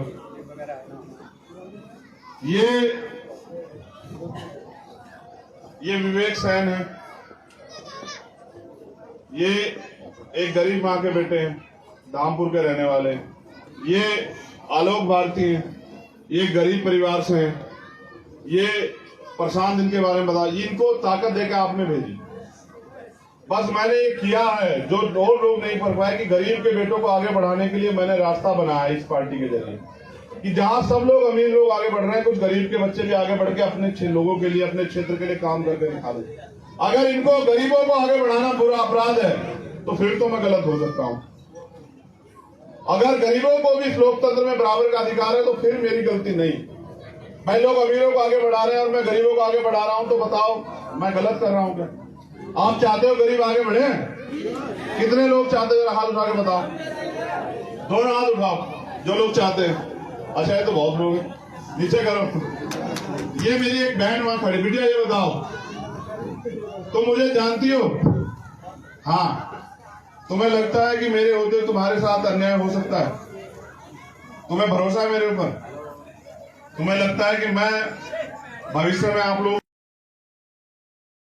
भी बताना चाहता हूं, जब कोई गरीब का बेटा खड़ा होकर अपने लोगों के हक के लिए लड़ता है और उनको आगे बढ़ाना चाहता है तो अमीरों को बड़ी तकलीफ होती है। अमीर फिर सोचते हैं कि इसको कुचल दें। कुचल वो मुझे सकते नहीं है, क्योंकि मेरी बाजू बहुत बड़ी बड़ी है। ये मेरी बाजू, ये मेरा परिवार, वो मुझे कुचल नहीं सकते। वो मेरे खिलाफ साजिश कर सकते हैं। मैं उनको एक खुली चुनौती देता हूँ, जितनी मर्जी साजिश करो, जितने मर्जी आरोप लगाने लगाओ, जितने पैसे बांटने आओ, नालायकों पैसे बांटो मेरे लोगों। मैं आपसे भी कह रहा हूँ, अगर पैसे देने आए तो रख लेना। तुम्हारी तरफ आंख नहीं उठा सकता, ये तुम्हारे बेटे का वचन है। अगर तुम्हारी तरफ आंख उठा लो, कोई होता है, वो पैसे देने आएंगे, रख लेना। लेकिन अपने महापुरुषों के 4-4 बच्चों कुर्बानी से मिली वोट को दुश्मन को मत देना मेरे कहीं से बस। क्योंकि अगर आपने अपनी वोट को दुश्मन को दे दिया तो जो अन्याय 5 साल होगा उसके जिम्मेदार फिर आप लोग होंगे।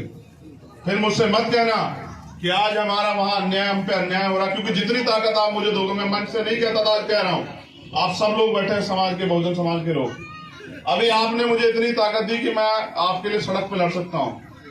जिस दिन आपने मुझे ईमानदार से कह रहा हूं वो ताकत दी कि मैं आपके लिए सदन में लड़ूं, फिर आप मुझे बताना कि आपके 50-50 साल वाले नेता अगर मैंने 6-6 महीने में घर ना बिठा दे तो मुझे बताना। हुआ क्या है कि गरीब कोई आगे बढ़ नहीं पा रहा है और अमीरों को गरीब कीड़े मकोड़े ज्यादा लगते नहीं है। ठीक है, बस यहाँ फर्क आ गया है। आज एक गरीब का बेटा खड़ा हुआ तो तकलीफ तो होगी, तो मैं अमीरों को भी कहता हूँ कि भाई तकलीफ सहो।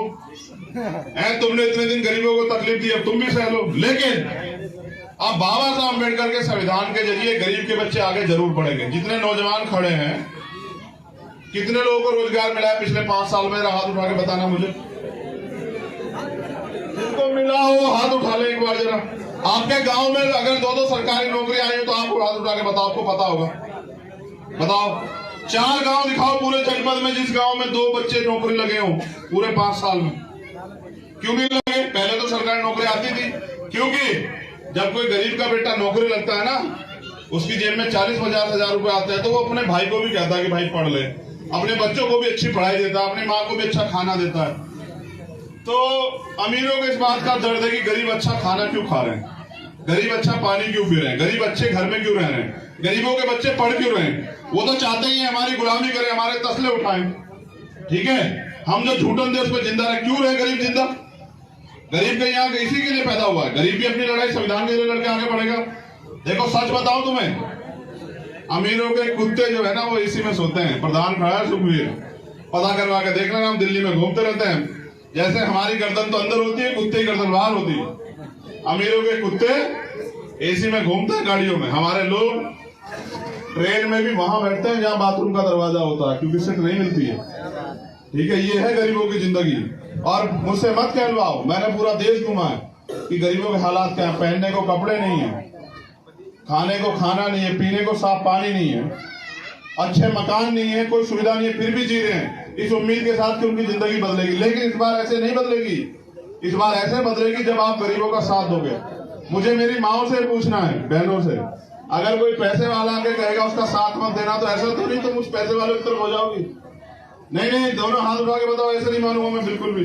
पिछली बार बहुत धोखा खाया मैंने, इस बार मैं धोखा नहीं खाऊंगा भाई। सुनो, पहले मुझे पहले ही बता दो कि तुम अपने उन अमीरों के साथ हो या अपने गरीब खून के साथ हो, मुझे आज ही बता दो। नहीं, ये तो बहुत हल्के आवाज, इसमें नहीं मानूंगा। घर में तो बहुत तेज तेज बोलती, जोर लगा के बोल के बताओ किसके साथ हो, बताओ। नहीं, अभी भी आवाज नहीं आ रही। अगर जयकारा लगाता प्रेम से बोलो तो बहुत तेज आवाज आ जाती। ऐसा मत करो, जोर से बोल के बताओ कि बेटे के साथ हो या पैसे वालों के, बताओ। सब एक आवाज में बोलो, तब आएगा मजा।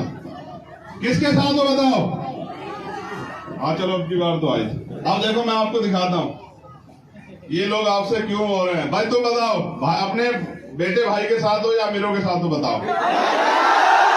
देखो, इसलिए तुम्हारी आवाज छोटी हल्की कमजोर पड़ जा रही है। लेकिन इसका भी रास्ता अगली बार मैं आपकी तरफ माइक दे दूंगा।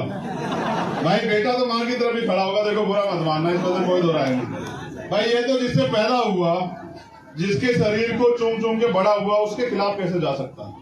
ठीक है ना?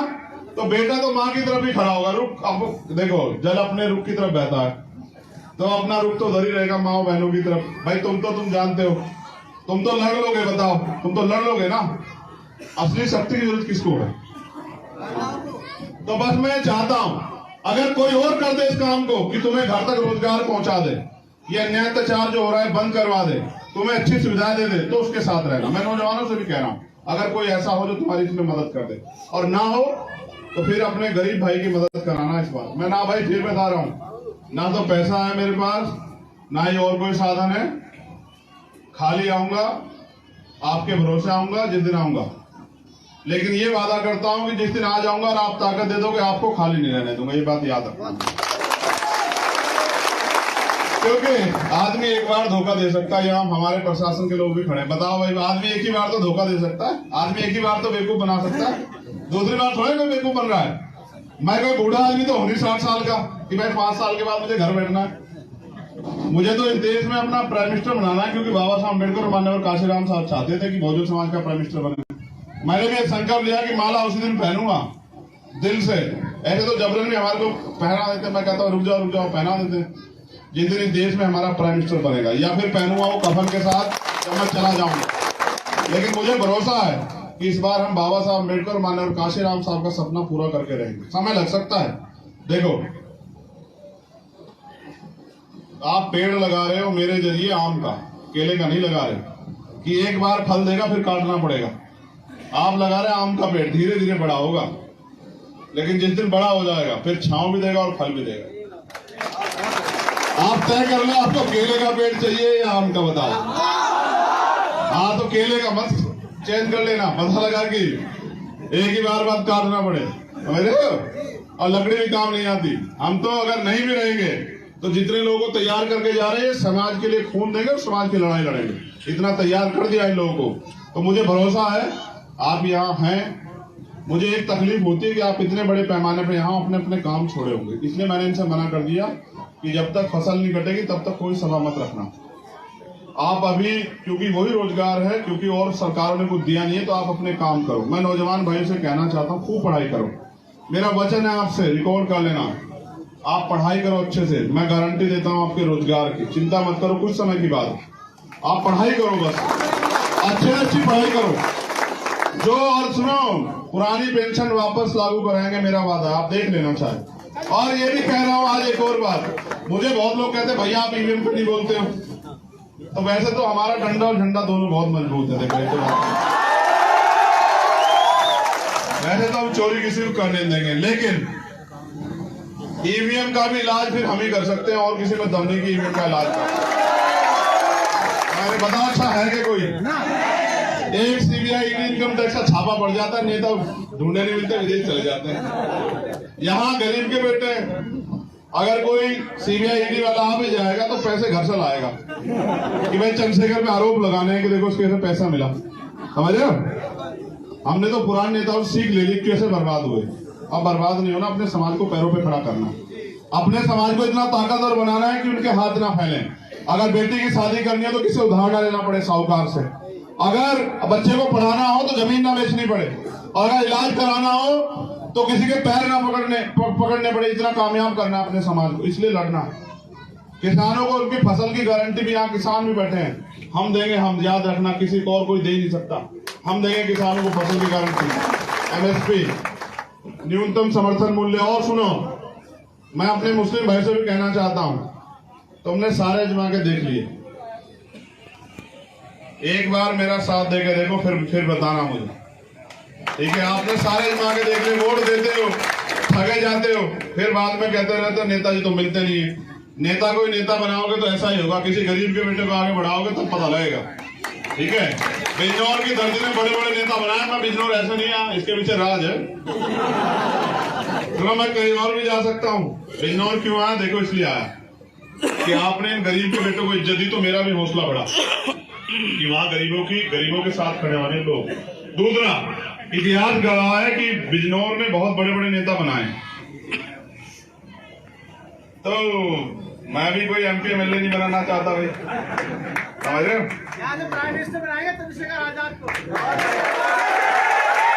तो फिर मेरी बात सुनो, मैं प्राइम मिनिस्टर और ये सब मैं कोई पद नहीं चाहता। मैं तो चाहता हूँ कि मेरा समाज अब अपने पैरों पर खड़ा हो जाए, और प्राइम मिनिस्टर तो हमें बनाना है। हम बने ना बने, लेकिन हमारी मूवमेंट से प्राइम मिनिस्टर बनेगा, ये बात याद रखें। दिल्ली के लाल किले से हमारा आदमी लहराएगा नीला झंडा, याद रखना। लेकिन समय रहेगा, एक दिन में नहीं होगा। मकान बनने में समय लगता है ना। 1 साल का बच्चा कितना सीख पाता है मेरी माँ? बोलना भी नहीं सीख पाता, अपने पैरों पे खड़ा होना सीख पाता है ना। 2 साल का बच्चा तोतला तोतला बोलता है, यही है ना। और थोड़ा सा चलने लग जाता है, माँ बाप को जानने लग जाता है, चाचा को भाई को जानने लग जाता है। 3 साल का बच्चा थोड़ा सा समझने लगता है, बस मैं 3 साल का हूँ। 2020 में पार्टी बनाई है और 23 चल रहा है। 3 साल में आपका इतना बड़ा नाम कर रखा है हमने, देखो। अरे अभी 10 साल का तो हो जाने तो अपने बच्चे को देखो तो सही। आपका एक एक बेटा लाखों लाखों में भारी पड़ेगा। ठीक है, बहुत बहुत धन्यवाद आप सभी के लिए, बहुत बहुत मंगल कामनाएं। यहाँ की जो आयोजक कमेटी जिन्होंने आयोजन किया, देना भाई दे देना भाई मुझे एक बार। जिन लोगों ने, देखो भाई, इनका इसलिए धन्यवाद। बिल्कुल शांत रहेंगे।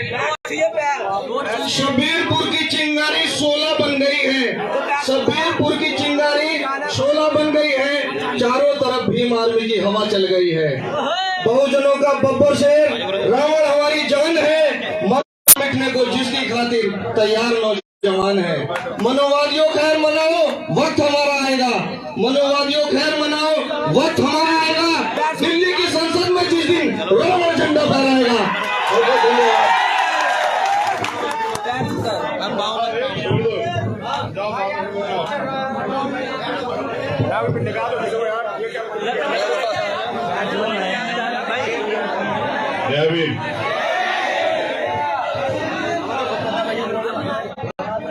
देखो, मैं समझ सकता हूँ 4:30 बज गए। एक लंबा समय हो गया आप लोगों को यहाँ इंतजार करके, और फिर गर्मी भी है। और क्योंकि मैं इसी परिवार से हूँ तो मैं जानता हूँ कि फसल का समय भी चल रहा है। मैं तो इनको मना कर रहा था कि भाई जब तक फसल कट रही है तब तक तो 2 रुपए कमा लेने दो। यही समय है, हमारे लोग किसान, कमेरे मजदूर लोग खेतों से काम करके कुछ पैसा जोड़ेंगे। उस पैसे से अगर घर पक्का नहीं हुआ तो घर पक्का करेंगे। कोई 1 साल के लिए अनाज की व्यवस्था करेगा, कोई बेटी की शादी के लिए कुछ पैसे जोड़ेगा, कोई जो है बेटे की पढ़ाई के लिए, कोई ऑपरेशन इलाज कराना उसके लिए पैसे जोड़ेगा। तो इस हिसाब से तो मैंने इनको मना किया कि भाई मत रखो प्रोग्राम, लेकिन ये देशराज माना नहीं कि गांव में तो प्रोग्राम करना पड़ेगा, गांव के लोगों के पास तो जाना पड़ेगा। तो मैंने इनसे कहा चलो ठीक है कर लो। लेकिन इसी बीच कुछ दिन पहले हमारे एक साथी मुरादाबाद में, उनके छोटे भाई सचिन, जिनकी डेथ हो गई। डेथ कैसे हुई कि वो मोटरसाइकिल से आ रहे थे और दूसरी मोटरसाइकिल ने उनको टक्कर मार दी। 23 साल का एक नौजवान जो पढ़ाई कर रहा था मेडिकल की, वो हमारे बीच से चला गया। तो क्योंकि हम इसको सामाजिक राजनीतिक आंदोलन से ज्यादा परिवार भी मानते हैं, एक दूसरे के सुख में तो जाते हैं, दुख में भी जाते हैं। तो मेरी ये दृढ़ इच्छा शक्ति थी कि भाई हम उस परिवार से मिलने जाएं। आज मैं उनके परिवार से मिलकर आया, इसलिए आने में देरी हुई। मैं दोनों हाथ जोड़ के आपसे माफी चाहता हूं कि भाई मुझे आने में देरी हुई, आपने इंतजार किया। लेकिन उसके साथ साथ मैं इस गांव के गांव वासियों का भी बहुत बहुत धन्यवाद देता हूं। बुआपुर नत्थु के जितने भी ग्रामवासी जो अपना काम छोड़ के यहाँ हैं, जिन्होंने इतना अच्छा टेंट लगा के, पानी की व्यवस्था करके, कुर्सा लगा के हमें यहाँ सम्मानित किया और हमें यहाँ बुलाया, मैं उन सबका दोनों हाथ जोड़ के धन्यवाद करता हूँ। और स्पेशली इनका, जिनकी कोई बात नहीं करता, ये हमारी माए बहने बेचारी, ये ना तो देखो मंच पे आती है, हमारे तो मंच पे भी एक नहीं है ना। एक भारत के अंदर मैं उन सबको नमन करता हूँ। नमन इसलिए करता हूँ क्योंकि अभी देखो 2 जयंती, एक तो कल गई है 11 मार्च जो है, 11 अप्रैल, राष्ट्रपिता ज्योतिबा फूले जी की जयंती थी। हमारे जो लोग ना जानते वो जान लें कि अगर राष्ट्रपिता ज्योतिबा फूले ना होते तो शायद डॉक्टर बाबा साहब अम्बेडकर ना होते। राष्ट्रपिता ज्योतिबा फूले वो शख्सियत थे, वो महापुरुष थे। हम उनको राष्ट्रपिता इसलिए कहते हैं क्योंकि राष्ट्र का निर्माण का सपना उन्हीं का था। उन्होंने अपना लोग तो उनके बारे में ये भी नहीं जानते। हमारे सीनियर लोग यहाँ बैठे हैं, मैं इनको भी बता दूं। आज जब आप महाराष्ट्र जाओगे आप देखोगे कि वो इतने बड़े उद्योगपति भी थे। उनका वो इंजीनियर थे, कंस्ट्रक्शन का काम था उनका। उनके बनाए हुए 12-15 प्रोजेक्ट अभी महाराष्ट्र में हैं। उनके पास, उनके पिताजी के पास इतना पैसा था जितना, और उस पैसे से आप अपने परिवार का ख्याल रखो, ये तो हर कोई कर सकता है। उन्होंने अपनी एक एक पाई इस समाज को, स्पेशली महिलाओं को और वंचित तबकों को पढ़ाने के लिए, स्कूल खोलने के लिए लगा दी। और अपमान था, जिनके लिए लड़ रहे थे उनको भी नहीं पता था कि ये उनके लिए लड़ रहे हैं, उनसे भी सहा। और जो लोग नहीं चाहते थे कि देश की महिलाएं अपने पैरों पे खड़ी हो जाएं, वो पढ़ लिख के आगे बढ़े, उनसे भी सहा। पहले उन्होंने अपनी पत्नी को शिक्षित किया, फिर उन्होंने दोनों ने मिलकर समाज को शिक्षित किया। और उस समय में आज का नहीं खोल सकता करोड़पति, उन्होंने 18 स्कूल खोले उस समय में दोनों ने मिलकर।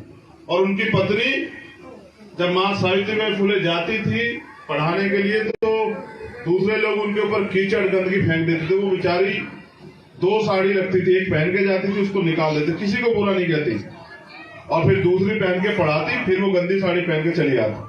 आज अगर आपको यहाँ कोई बे कह दे तो आप तो नाराज हो जाओगे, आप कहोगे मेरा तो अपमान कर दिया, मेरे ऊपर तो गुस्सा कर दिया। लेकिन उसे देखो जिसको समाज का भला करना था, जिसके खुद के बच्चे नहीं थे, उन्होंने अपने बच्चे नहीं पैदा किए, उन्होंने समाज को पूरा परिवार माना और उन्होंने अपना पूरा जीवन उनके लिए निछावर किया। तो ऐसे महापुरुष की जयंती अभी 11 तारीख हो गई और एक और महापुरुष की आने वाली है। आज 12 है, एक दिन का समय बाकी। 14 अप्रैल को एक ऐसे रहबर, एक ऐसे गुरु, एक महापुरुष, पिता, बाबा, जो कुछ कह दो, तुम्हारी जिंदगी में, दुनिया में उनका जो रोल हो, एक ऐसे महापुरुष दुनिया में जन्मे जिन्होंने करोड़ों करोड़ों लोगों की जिंदगी और हजारों साल की गुलामी लगभग 50 साल में लगभग काट दी। मैं नमन कर रहा हूं बाबा साहब अम्बेडकर, मैं नमन करता हूं मान्यवर काशीराम साहब को, मैं नमन करता हूं चौधरी चरण सिंह जी को, मैं नमन करता हूं छोटू राम को, मैं नमन करता हूं छत्रपति साहू महाराज, और मैं नमन करता हूं जननायक कपूरी ठाकुर को, मैं नमन करता हूं बाबू जगदेव प्रसाद कुशवाहा को, प्यारेलाल यादव, महामना रामस्वरूप वर्मा, चौधरी महाराज सिंह भारती, ऐसे सब महापुरुष जो अपने लिए नहीं जिए, जिन्होंने अपने बच्चों के बारे में नहीं सोचा, जिन्होंने इस समाज के बारे में, गरीबों के बारे में, शोषितों के बारे में सोचा, उन माओ को भी नमन करता हूं। क्योंकि अगर वो मां ना होती, मां सावित्रीबाई फुले, मां रमाबाई, मां अवंतिकाबाई लोधी, मां झलकारी बाई, अगर वो ना होती, मां फूलन देवी जैसी शख्सियत ना होती, तो महिलाएं शायद अपने पैरों पर नहीं खड़ा हो पाती। तो मैं उन सबको नमन करने के बाद सबसे पहले आज इनके लिए बात करूंगा। ये जो सारी सभाओं में जाती है, इस उम्मीद के साथ कि कभी तो कोई आएगा जो इनकी जिंदगी बदलेगा, कभी तो कोई आएगा जो इनकी गरीबी, बेबसी, लाचारी और जो तमाम तरह की इनके जीवन में समस्या उनको दूर करेगा। ये सबको सुनती है कि कोई आएगा, करेगा, और फिर सुन के चली जाती है इस उम्मीद के साथ कि कभी तो कोई करेगा। बुरा ये है कि ना तो वो कभी आ रहा है, ना वो कोई आ रहा है। वो कभी और कोई दोनों चुनाव के समय आते हैं, चुनाव के बाद आते नहीं। चुनाव के समय नेताजी आते हैं, पैर पकड़ते हैं, पैर दबाते हैं, खाना खिलाते हैं, पैसा भी देते हैं, शराब भी देते हैं, साड़ी भी देते हैं, मिठाई भी देते हैं, और चुनाव के बाद नेताजी को ढूंढो तो नेताजी मिलते नहीं। तो इसलिए नहीं आता क्योंकि हम लोगों ने भी अपनी वोट की वैल्यू नहीं समझी है, और उनके लिए हम जानवर, कीड़े मकोड़ों से ज्यादा कुछ है नहीं। मैं इस मंच पर उपस्थित हमारे तमाम सम्मानित नेता, सबसे पहले तो मैं नवनियुक्त जिलाध्यक्ष जी को बधाई देता हूं। मुझे तो यहीं आके पता लगा कि हमारे नवनियुक्त जिलाध्यक्ष प्रशांत जी को यहाँ जिलाध्यक्ष की जिम्मेदारी दी गई है। एक गरीब परिवार से आने वाले हमारे छोटे भाई, जो सबसे कम उम्र के बिजनौर से जिला पंचायत हैं, एक गरीब माँ के बेटे में इनके घर गया, मैंने जाके देखा कि भाई ये तो बिल्कुल मेरे जैसा ही खड़ा है, मगर ये तो चलो जिला पंचायत ही बन गया, मैं तो अभी जिला पंचायत भी नहीं बना। इसके बाद तो इतनी ताकत आ गई कि अपने क्षेत्र के लिए लड़ सकता है वहां जाके, और बोल सकता है, हमसे कह सकता है कि मेरे क्षेत्र में मुझे काम कराना है। तो मुझे अभी समाज ने इस लायक शायद नहीं समझा होगा, तो कोई बात नहीं, समाज से फिर कहेंगे कि भाई हमें भी उम्मीद मौका दे। तो इनको बधाई। फिर हमारे सम्मानित जिलाध्यक्ष जी, जो हमारी आजाद समाज पार्टी के जिलाध्यक्ष हैं, एडवोकेट हरिओम जी, पूरा जीवन इन्होंने अविवाहित है, पूरा जीवन इन्होंने समाज के लिए समर्पित कर दिया, पूरे जीवन भर काशीराम साहब के आंदोलन चलाते रहे, अब हमारी पार्टी में आके इस आंदोलन को चलाने में हमारी मदद कर रहे हैं। मैं इनका भी धन्यवाद करता हूँ। हमारे मंडल के अध्यक्ष जी यहाँ बैठे हुए हैं, पुष्पेंद्र राणा जी, हमारे छोटे भाई कनिष्ठ जी यहाँ बैठे हुए हैं, हमारे सीनियर वरिष्ठ नेता रिटायर्ड श्री उमेश सिंह जी, वो भी हमारे बीच हैं। वो किसान आंदोलन के, जाट आरक्षण आंदोलन के एक बड़े नेता हैं। लंबे समय तक वो अपने समाज की, प्रदेश की सेवा करते रहे। अब उनका मन बना, उन्होंने इस आंदोलन में अपनी जो है इच्छा जाहिर की कि वो इस आंदोलन को और इन वर्गों की लड़ाई को लड़ना चाहते हैं। क्योंकि जब आदमी देख के समझता है वास्तविक हालात को, तो उसको एहसास होता है कि किसको किसकी जरूरत है और किसके लिए लड़ना। तो मैं उनका भी धन्यवाद करता हूँ, उन्होंने ये विश्वास हम पे जताया। मैं उनको भरोसा दिलाता हूँ कि ये विश्वास जो उन्होंने हमारे ऊपर जताया ये कामयाब होगा।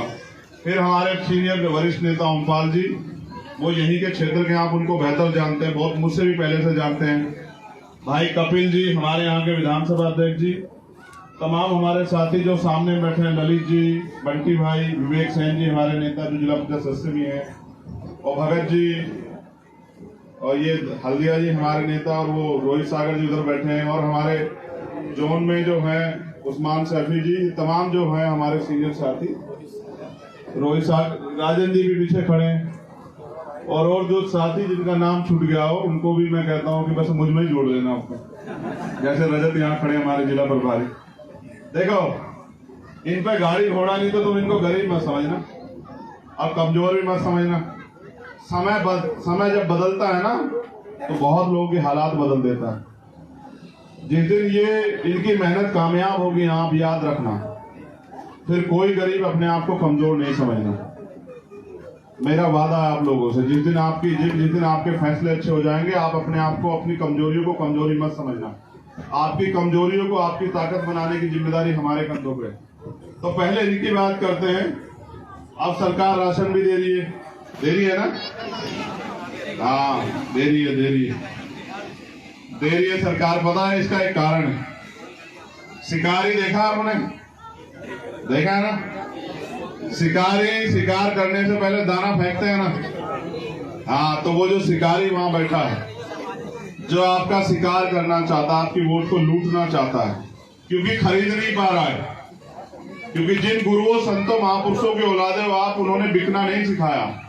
मैं इस बात पे गर्व करता हूं अपने समाज पे कि वो बिकता नहीं है, वो अड़िग रहता है, और जिसके साथ खड़ा होता है, जिसके प्रति वफादार होता है, जिससे ईमानदार होता है, उसके प्रति ईमानदार रहता, चाहे कुछ हो जाए। और अगर कोई किसी उसके ऊपर एहसान कर दे, तो अपनी जिंदगी के आखिरी पल तक उस एहसान को चुकाता है। क्योंकि मैं पैदा हुआ हूं, मैं जानता हूं। तो वो इसलिए राशन दे रहे हैं क्योंकि शिकार करना है। लेकिन रोटी तो हम तब भी खा रहे थे जब सरकार राशन नहीं दे रही थी। लेकिन समस्या आज इस देश में ये खड़ी हुई है कि सरकार ने जो वर्तमान की है, चाहे केंद्र की हो स्टेट की, सारी सरकारी नौकरियां खत्म कर दी। सारे स्कूल, 60,000 स्कूल लगभग बंद कर दिए इन्होंने। प्राइमरी स्कूल में किसके बच्चे पढ़ते हैं आप बताओ? जितने लोग यहाँ बैठे, अमीरों के या गरीबों के? गरीबों के बच्चे पढ़ते हैं। और गरीबों के बच्चे पढ़ेंगे तभी तो कुछ आगे बढ़ पाएंगे। क्योंकि बिना पढ़े लिखे आपके गांव में कितने लोग नौकरी या रोजगार पर जा रहे हैं, आप खुद देख लो। कितनी बहन बेटियां बिना पढ़े जो है डॉक्टर, इंजीनियर, IAS, IPS बन गई हैं। ये तो भला हो बाबा साहब अम्बेडकर के, जो उनके साथियों ने जो उस समय तय करके संविधान लिखा, जिस संविधान के जरिए आज ये अवसर है कि एक गरीब का बेटा भी चपरासी से लेके और वो IAS, IPS भी बन सकता है, और वो जिला पंचायत का सदस्य भी बन सकता है, और वो प्राइम मिनिस्टर भी बन सकता है। ये ताकत दी है बाबा साहब अम्बेडकर के संविधान में।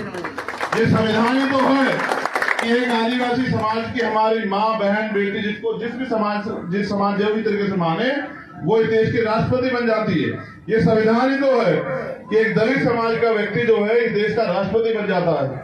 ये संविधान ही तो है कि एक मुस्लिम समाज का आदमी इस देश का जो है राष्ट्रपति बन जाता है। ये संविधान ही तो है कि एक जाट समाज का आदमी देश का प्राइम मिनिस्टर बन जाता है। ये संविधान ही तो है। संविधान से पहले किसने किसको बनाया है? अगर ना होता संविधान तो दलित पिछड़ों को कोई बैठना नहीं देता। कुर्सी तो बहुत दूर की बात है। इसलिए मैं बस ये बताने के लिए आपके यहाँ आया हूं कि लोकतंत्र है, लोकतंत्र जनता के लिए है। जनता तय करती है किसको ताकत मिलेगी, कौन कमजोर होगा। जिसको ताकत मिलती है अगर वो अपनी जिम्मेदारी को अदा करे तो फिर वो हजारों लोगों के आंसू पूछ सकता है। जिनको आपने पहले ताकत दी वो चाहते तो यहाँ बहुत अच्छे डिग्री कॉलेज, बहुत अच्छे हॉस्पिटल, बहुत तमाम तरह की सुविधाएं आ सकती थी जिसमें हजारों लोग नौकरी लगते। वो चाहते, मैं आपको गारंटी से कह रहा हूं, मेरी बात को रिकॉर्ड कर लो हमारे नेता लोग। हमने अवसर मिलने पे जब हम काम कर रहे थे, हमने एक इंडस्ट्रियल एरिया जो है अपने वहां के उस समय के नेताओं से बात करके लगवाया उत्तराखंड में, जिसको कराना होता है। उसमें आज हजारों लोग रोजगार ले रहे हैं, घर से बाहर निकलते हैं, वही कंपनी है, 12-14 हजार रुपए महीने की तनख्वाह वहां मिलती है। हम इतने ताकतवर नहीं हो पाए कि हम वहां उस तनख्वाह को 20,000 रुपए करवा देते, लेकिन समय आएगा, समय आएगा। हम न्यूनतम वेतन पे भी काम कर रहे हैं कि जहां भारत का ये कोना ऐसा एक प्रदेश है तेलंगाना, उसमें न्यूनतम वेतन अगर कोई मजदूरी करता है तो वो 900 रुपए है। कितना है? 900 रुपए। और अगर कोई खेती में किसी के यहाँ काम करता है तो वो 500 रुपए। अगर हम 500 के हिसाब से देखें तो 15,000 रुपए बैठते हैं, और अगर हम मजदूरी के हिसाब से देखें तो 27,000 रुपए बैठते हैं। समझ रहे हो? मैं तुमसे कोई हवाई बातें नहीं कहता, मैं तुमसे वो कह रहा हूं जो सत्य है। हमारे यहाँ न्यूनतम वेतन क्या है? 300-400 रुपए, 10,000 रुपए आते हैं अगर रोज दिहाड़ी मिल जाए। ठीक है? अब दो प्राइवेट में, अगर सरकारी में पढ़ाओगे तो सरकारी तो बंद ही हो रहे हैं, फिर पढ़ाई भी नहीं करा रहे हैं जानबूझ के। प्राइवेट के फीस देने की इच्छा शक्ति हमें है नहीं। 2,000 रुपए 3,000 रुपए महीने की फीस कहां से दोगे? फिर किसके उधार लाओगे? फिर कैसे अपने बच्चों को आगे बढ़ाओगे? तो एक संविधान ही था जिसकी बदौलत आज हम लोग यहाँ खड़े हैं कि मैं मंच पे खड़ा होकर बोल रहा हूँ, ये सम्मान से बैठे, आप मुझे सुन रहे हैं। वरना आजादी से पहले का इतिहास आप नहीं जानते तो मैं बस आपको बता देता हूँ कि संविधान ने हमें क्या दिया, और हम अपनी जिंद गुलामी जो अभी हम पे है उस गुलामी से मुक्ति कैसे पा सकते हैं। बड़े सम्मानित लोग बैठे हुए हैं। मैं पहली ऐसी गांव की सभा देख रहा हूँ जिसमें सीनियर एज के लोग ज्यादा है, ओल्ड एज के लोग ज्यादा। मैंने भी बहुत सभाएं की है जिसमें ओल्ड एज के लोग यानी कि परिपक्व लोग, यानी कि जो 40 साल की एज पूरी कर चुके हैं, वो लोगों की संख्या ज्यादा है नौजवानों से। ये बड़ा टेक्निकल वो है, मैंने आज पहली बार ऐसा देखा कि जो 30-35 साल से एज के ज्यादा लोग हैं वो ज्यादा बैठे हैं मेरे सामने। तो मैं आपको बस याद दिलाता हूं, मैं अक्सर सभाओं में इस बात कहता हूं, आप भी सुनो, मेरी बहनों माओ आप भी सुनो, और आप नौजवान साथी भी सुनो कि आपकी परेशानियां कैसे खत्म होगी और आपकी परेशानियां खत्म होने की शुरुआत कैसे हुई। शुरुआत ऐसे हुई कि 14 अगस्त 1947 को हम लोग इस देश में गुलाम थे। 15 अगस्त 1947 को देश को आजादी मिली, लेकिन आजादी के साथ अधिकार नहीं थे। अधिकार मिलने के लिए अंग्रेजों ने एक शर्त रखी, क्योंकि बाबा साहब अम्बेडकर हमारी पैरवी कर रहे थे। हमारी पैरवी कौन कर रहा था? एक पढ़े लिखे बैरिस्टर हमारे बाबा साहब अम्बेडकर।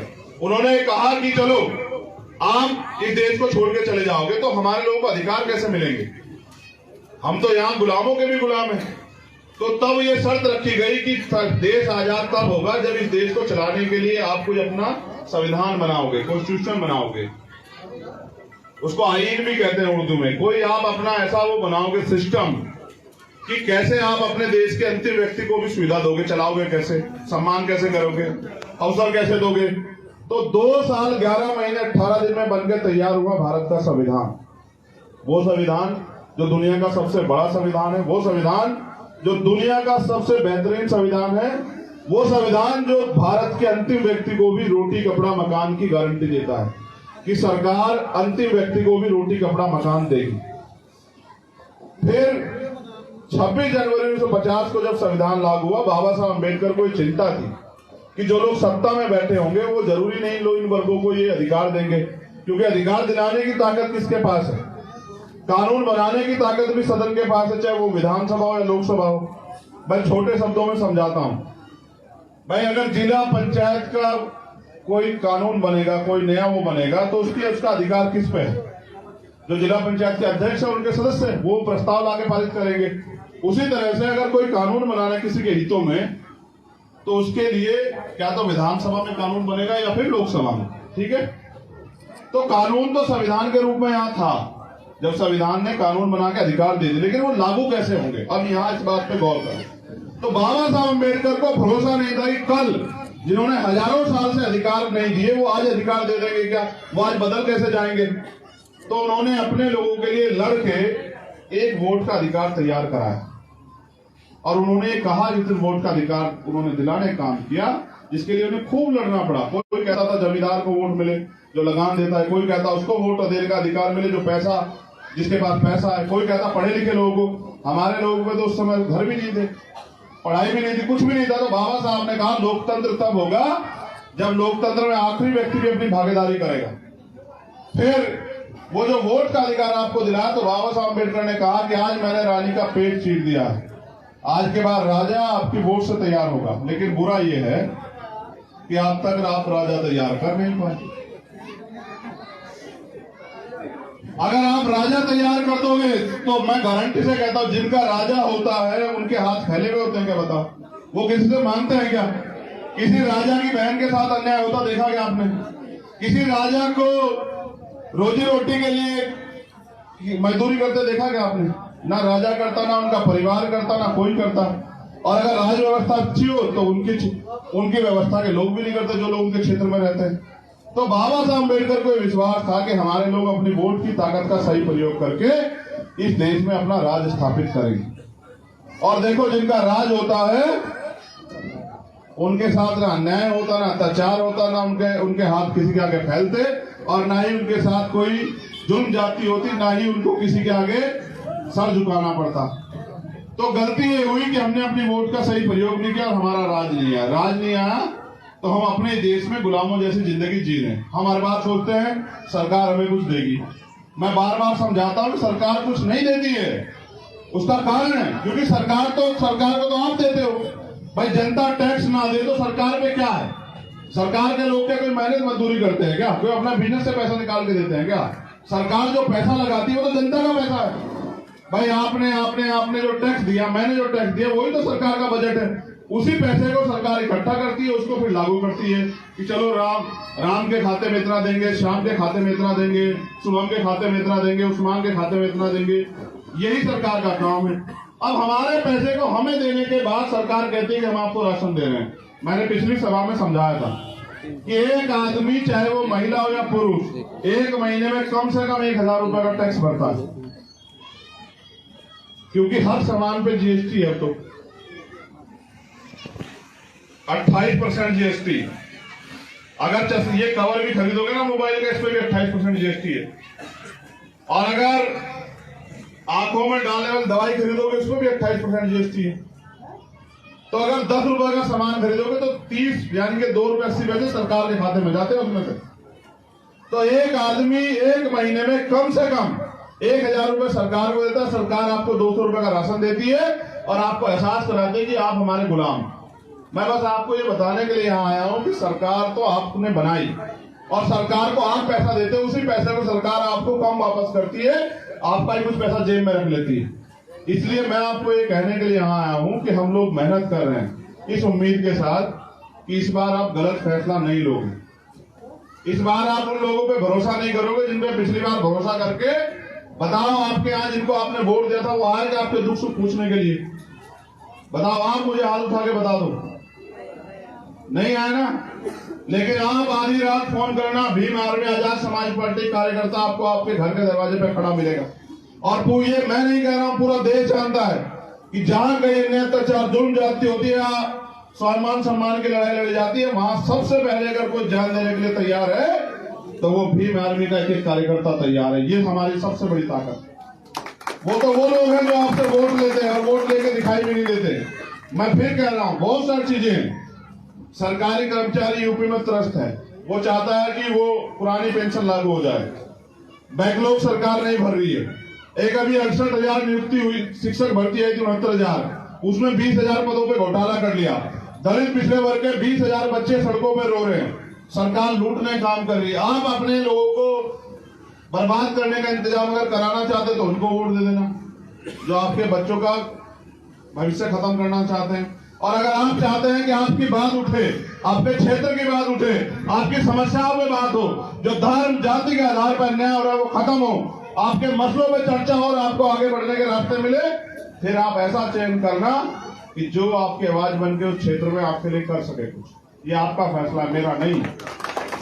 मेरा तो काम एक है कि जब भी यहाँ किसी के साथ अन्याय हुआ, चाहे 69,000 शिक्षक भर्ती में दलित पिछड़े वर्ग का मामला हो, जब सीए एनपीआर एनआरसी जबरन लागू करने के लिए पूरे देश में मुसलमानों के साथ अन्याय का माहौल बनाए, चाहे वो मामला हो, चाहे सतगुरु रविदास जी महाराज का गुरु घर जो दिल्ली में तोड़ दिया गया वो मामला हो, चाहे पूरे देश में कोई स्वाभिमान सम्मान की लड़ाई आपकी वो मामला हो, चाहे मौलाना कलीम साहब को जबरन जेल में डाल दिया वो मामला हो, चाहे जितेंद्र मेघवाल को मूछे रखने में हत्या कर दी वो मामला हो, चाहे इंद्र मेघवाल को पानी का मटका छुन में मार दिया वो मामला हो। मेरा तो एक ही काम है कि अगर आपके साथ कोई अन्याय अत्याचार होगा या आपकी तरफ कोई अन्याय अत्याचार करने की साजिश करेगा तो मैं उसके खिलाफ सीना तान के खड़ा हूं। मैं अपने लोगों को और अन्याय अत्याचार का शिकार नहीं बनने दूंगा। बस मेरी तो एक लड़ाई है, यही एक लड़ाई है और इसी लड़ाई को लड़ना है। क्योंकि जैसे मैंने कहा कि हमारे यहाँ जिला पंचायत सदस्य कई सारे, जैसे आलोक जी, कहाँ है आलोक? ऊपर आना जरा, तुम भी आना जरा भाई, जिला पंचायत लोग आ जाओ, आओ भाई जरा। और कहाँ है धर्मेंद्र? कहाँ है? अच्छा, आज कहीं काम हो, और कोई? आ जाओ, खड़े हो जाओ।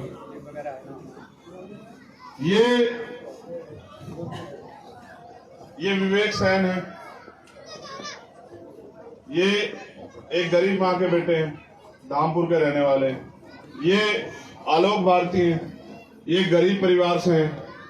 ये प्रशांत, इनके बारे में बता, इनको ताकत देकर आपने भेजी। बस मैंने ये किया है जो और लोग नहीं कर पाए कि गरीब के बेटों को आगे बढ़ाने के लिए मैंने रास्ता बनाया इस पार्टी के जरिए कि जहां सब लोग अमीर लोग आगे बढ़ रहे हैं, कुछ गरीब के बच्चे भी आगे बढ़ के अपने लोगों के लिए, अपने क्षेत्र के लिए काम करके दिखा दे। अगर इनको गरीबों को आगे बढ़ाना बुरा अपराध है तो फिर तो मैं गलत हो सकता हूं। अगर गरीबों को भी इस लोकतंत्र में बराबर का अधिकार है तो फिर मेरी गलती नहीं। भाई लोग अमीरों को आगे बढ़ा रहे हैं और मैं गरीबों को आगे बढ़ा रहा हूं, तो बताओ मैं गलत कर रहा हूं क्या? आप चाहते हो गरीब आगे बढ़े? कितने लोग चाहते हो? हाथ उठा के बताओ, दोनों हाथ उठाओ जो लोग चाहते हैं। अच्छा, ये तो बहुत लोग हैं, नीचे करो। ये मेरी एक बहन वहां खड़ी, बिटिया ये बताओ, तुम मुझे जानती हो? हाँ, तुम्हें लगता है कि मेरे होते तुम्हारे साथ अन्याय हो सकता है? तुम्हें भरोसा है मेरे ऊपर? तुम्हें लगता है कि मैं भविष्य में आप लोग, जब कोई गरीब का बेटा खड़ा होकर अपने लोगों के हक के लिए लड़ता है और उनको आगे बढ़ाना चाहता है तो अमीरों को बड़ी तकलीफ होती है। अमीर फिर सोचते हैं कि इसको कुचल दें। कुचल वो मुझे सकते नहीं है क्योंकि मेरी बाजू बहुत बड़ी बड़ी है। ये मेरी बाजू, ये मेरा परिवार, वो मुझे कुचल नहीं सकते। वो मेरे खिलाफ साजिश कर सकते हैं। मैं उनको एक खुली चुनौती देता हूँ, जितनी मर्जी साजिश करो, जितने मर्जी आरोप लगाने लगाओ, जितने पैसे बांटने आओ, नालायकों पैसे बांटो मेरे लोगों। मैं आपसे भी कह रहा हूँ, अगर पैसे देने आए तो रख लेना।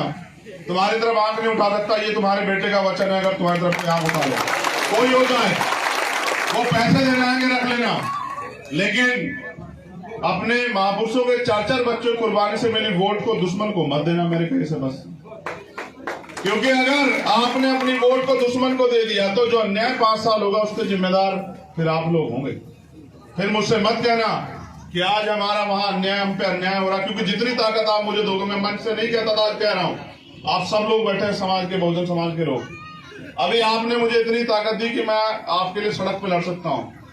जिस दिन आपने मुझे ईमानदार से कह रहा हूं वो ताकत दी कि मैं आपके लिए सदन में लड़ूं, फिर आप मुझे बताना कि आपके 50-50 साल वाले नेता अगर मैंने 6-6 महीने में घर ना बिठा दिया तो तुम मुझे बताना।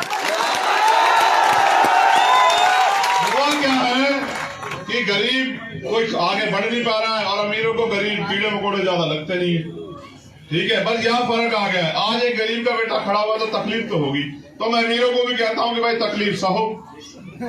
तुमने इतने दिन गरीबों को तकलीफ दी, अब तुम भी सह लो। लेकिन अब बाबा साहब अम्बेडकर के संविधान के जरिए गरीब के बच्चे आगे जरूर बढ़ेंगे। जितने नौजवान खड़े हैं, कितने लोगों को रोजगार मिला है पिछले 5 साल में? हाथ उठा के बताना मुझे। जिनको मिला हो हाथ उठा ले एक बार जरा। आपके गांव में अगर 2-2 सरकारी नौकरी आई हो तो आप हाथ उठा के बताओ, आपको पता होगा। बताओ, 4 गांव दिखाओ पूरे जनपद में जिस गांव में 2 बच्चे नौकरी लगे हो पूरे 5 साल में। क्यों नहीं लगे? पहले तो सरकारी नौकरी आती थी, क्योंकि जब कोई गरीब का बेटा नौकरी लगता है ना, उसकी जेब में 40-50 हजार रुपए आते हैं, तो वो अपने भाई को भी कहता है कि भाई पढ़ ले, अपने बच्चों को भी अच्छी पढ़ाई देता है, अपनी माँ को भी अच्छा खाना देता है। तो अमीरों को इस बात का दर्द है कि गरीब अच्छा खाना क्यों खा रहे हैं, गरीब अच्छा पानी क्यों पी रहे हैं, गरीब अच्छे घर में क्यों रह रहे हैं, गरीबों के बच्चे पढ़ क्यों रहे हैं। वो तो चाहते ही हमारी गुलामी करें, हमारे तसले उठाएं, ठीक है। हम जो झूठन दे उस पर जिंदा रहे, क्यों रहे गरीब जिंदा? गरीब के यहाँ इसी के लिए पैदा हुआ है। गरीब भी अपनी लड़ाई संविधान के लिए लड़के आगे बढ़ेगा।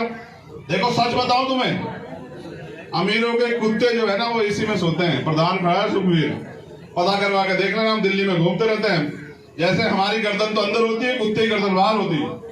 अमीरों के कुत्ते एसी में घूमते हैं गाड़ियों में, हमारे लोग ट्रेन में भी वहां बैठते हैं जहां बाथरूम का दरवाजा होता है, क्योंकि सीट नहीं मिलती है, ठीक है। ये है गरीबों की जिंदगी। और मुझसे मत कहलवाओ, मैंने पूरा देश घुमा है कि गरीबों के हालात क्या है। पहनने को कपड़े नहीं है, खाने को खाना नहीं है, पीने को साफ पानी नहीं है, अच्छे मकान नहीं है, कोई सुविधा नहीं है, फिर भी जी रहे हैं इस उम्मीद के साथ कि उनकी जिंदगी बदलेगी। लेकिन इस बार ऐसे नहीं बदलेगी, इस बार ऐसे बदलेगी जब आप गरीबों का साथ दोगे। मुझे मेरी माओ से पूछना है, बहनों से, अगर कोई पैसे वाला आके कहेगा उसका साथ मत देना, तो ऐसा तो नहीं तुम उस पैसे वाले की तरफ हो जाओगी? नहीं नहीं, दोनों हाथ उठा के बताओ, ऐसे नहीं मानूंगा मैं बिल्कुल भी। पिछली बार बहुत धोखा खाया मैंने, इस बार मैं धोखा नहीं खाऊंगा भाई। सुनो, पहले मुझे पहले ही बता दो कि तुम अपने उन अमीरों के साथ हो या अपने गरीब खून के साथ हो, मुझे आज ही बता दो। नहीं ये तो बहुत हल्की आवाज, इसमें नहीं मानूंगा। घर में तो बहुत तेज तेज बोलती, जोर लगा के बोल के बताओ किसके साथ हो, बताओ। नहीं अभी भी आवाज नहीं आ रही। अगर जयकारा लगा था प्रेम से बोलो तो बहुत तेज आवाज आती। ऐसा मत करो, जोर से बोल के बताओ कि बेटे के साथ हो या पैसे वालों के, बताओ। सब एक आवाज में बोलो तब आएगा मजा। किसके साथ हो बताओ। हाँ चलो अब की बार तो आई। अब देखो मैं आपको दिखाता हूँ ये लोग आपसे क्यों हो रहे हैं। भाई तुम बताओ, अपने बेटे भाई के साथ हो या अमीरों के साथ हो, बताओ। देखो इसलिए तुम्हारी आवाज छोटी हल्की कमजोर पड़ जा रही है, लेकिन इसका भी रास्ता अगली बार मैं आपकी तरफ माइक दे दूंगा। भाई बेटा तो माँ की तरफ ही खड़ा होगा, देखो बुरा मत मानना, इसमें तो कोई दो राय नहीं। भाई ये तो जिससे पैदा हुआ, जिसके शरीर को चूम चूम के बड़ा हुआ, उसके खिलाफ कैसे जा सकता है, ठीक है ना। तो बेटा तो माँ की तरफ ही खड़ा होगा। रुख अब देखो, जल अपने रुख की तरफ बहता है, तो अपना रुख तो उधर ही रहेगा माँ बहनों की तरफ। भाई तुम जानते हो, तुम तो लड़ लोगे, बताओ तुम तो लड़ लोगे ना। असली शक्ति की जरूरत किसको है।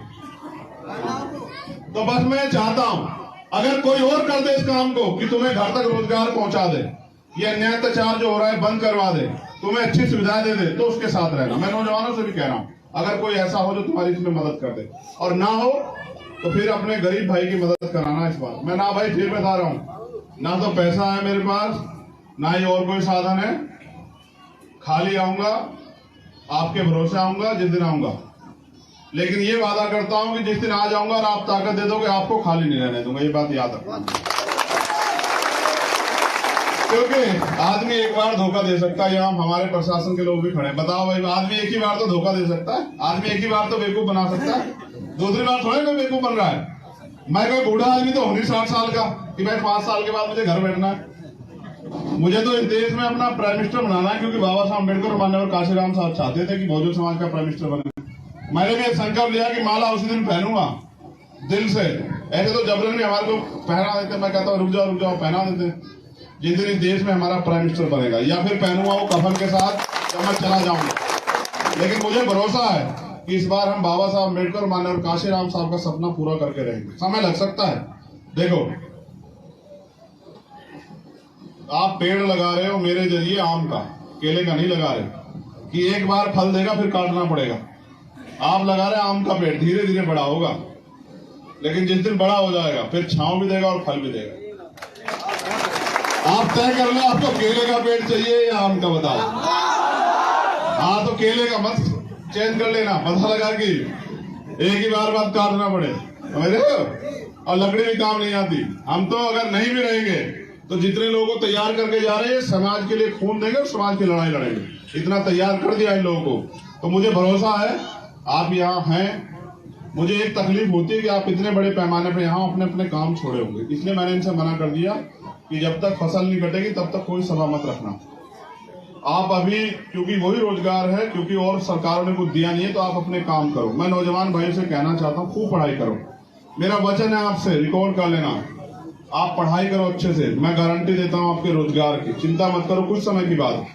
आप पढ़ाई करो, बस अच्छी पढ़ाई करो जो। और सुनो, पुरानी पेंशन वापस लागू कराएंगे, मेरा वादा, आप देख लेना चाहे। और ये भी कह रहा हूँ आज एक और बात, मुझे बहुत लोग कहते हैं भैया आप ईवीएम क्यों नहीं बोलते हो, तो वैसे तो हमारा डंडा और झंडा दोनों बहुत मजबूत है। देखो तो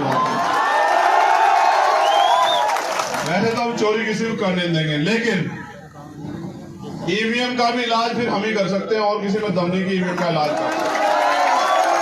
मैंने बताया अच्छा है कि कोई एक सीबीआई इनकम टैक्स का छापा पड़ जाता है, नेता ढूंढे नहीं मिलते, विदेश चले जाते हैं। यहाँ गरीब के बेटे अगर कोई सीबीआई ईडी वाला आ भी जाएगा तो पैसे घर से लाएगा कि भाई चंद्रशेखर पे आरोप लगाने हैं कि देखो उसके से पैसा मिला, समझ रहे हो। हमने तो पुराने नेताओं से सीख ले ली कैसे बर्बाद हुए। अब बर्बाद नहीं होना, अपने समाज को पैरों पे खड़ा करना, अपने समाज को इतना ताकतवर बनाना है कि उनके हाथ ना फैले।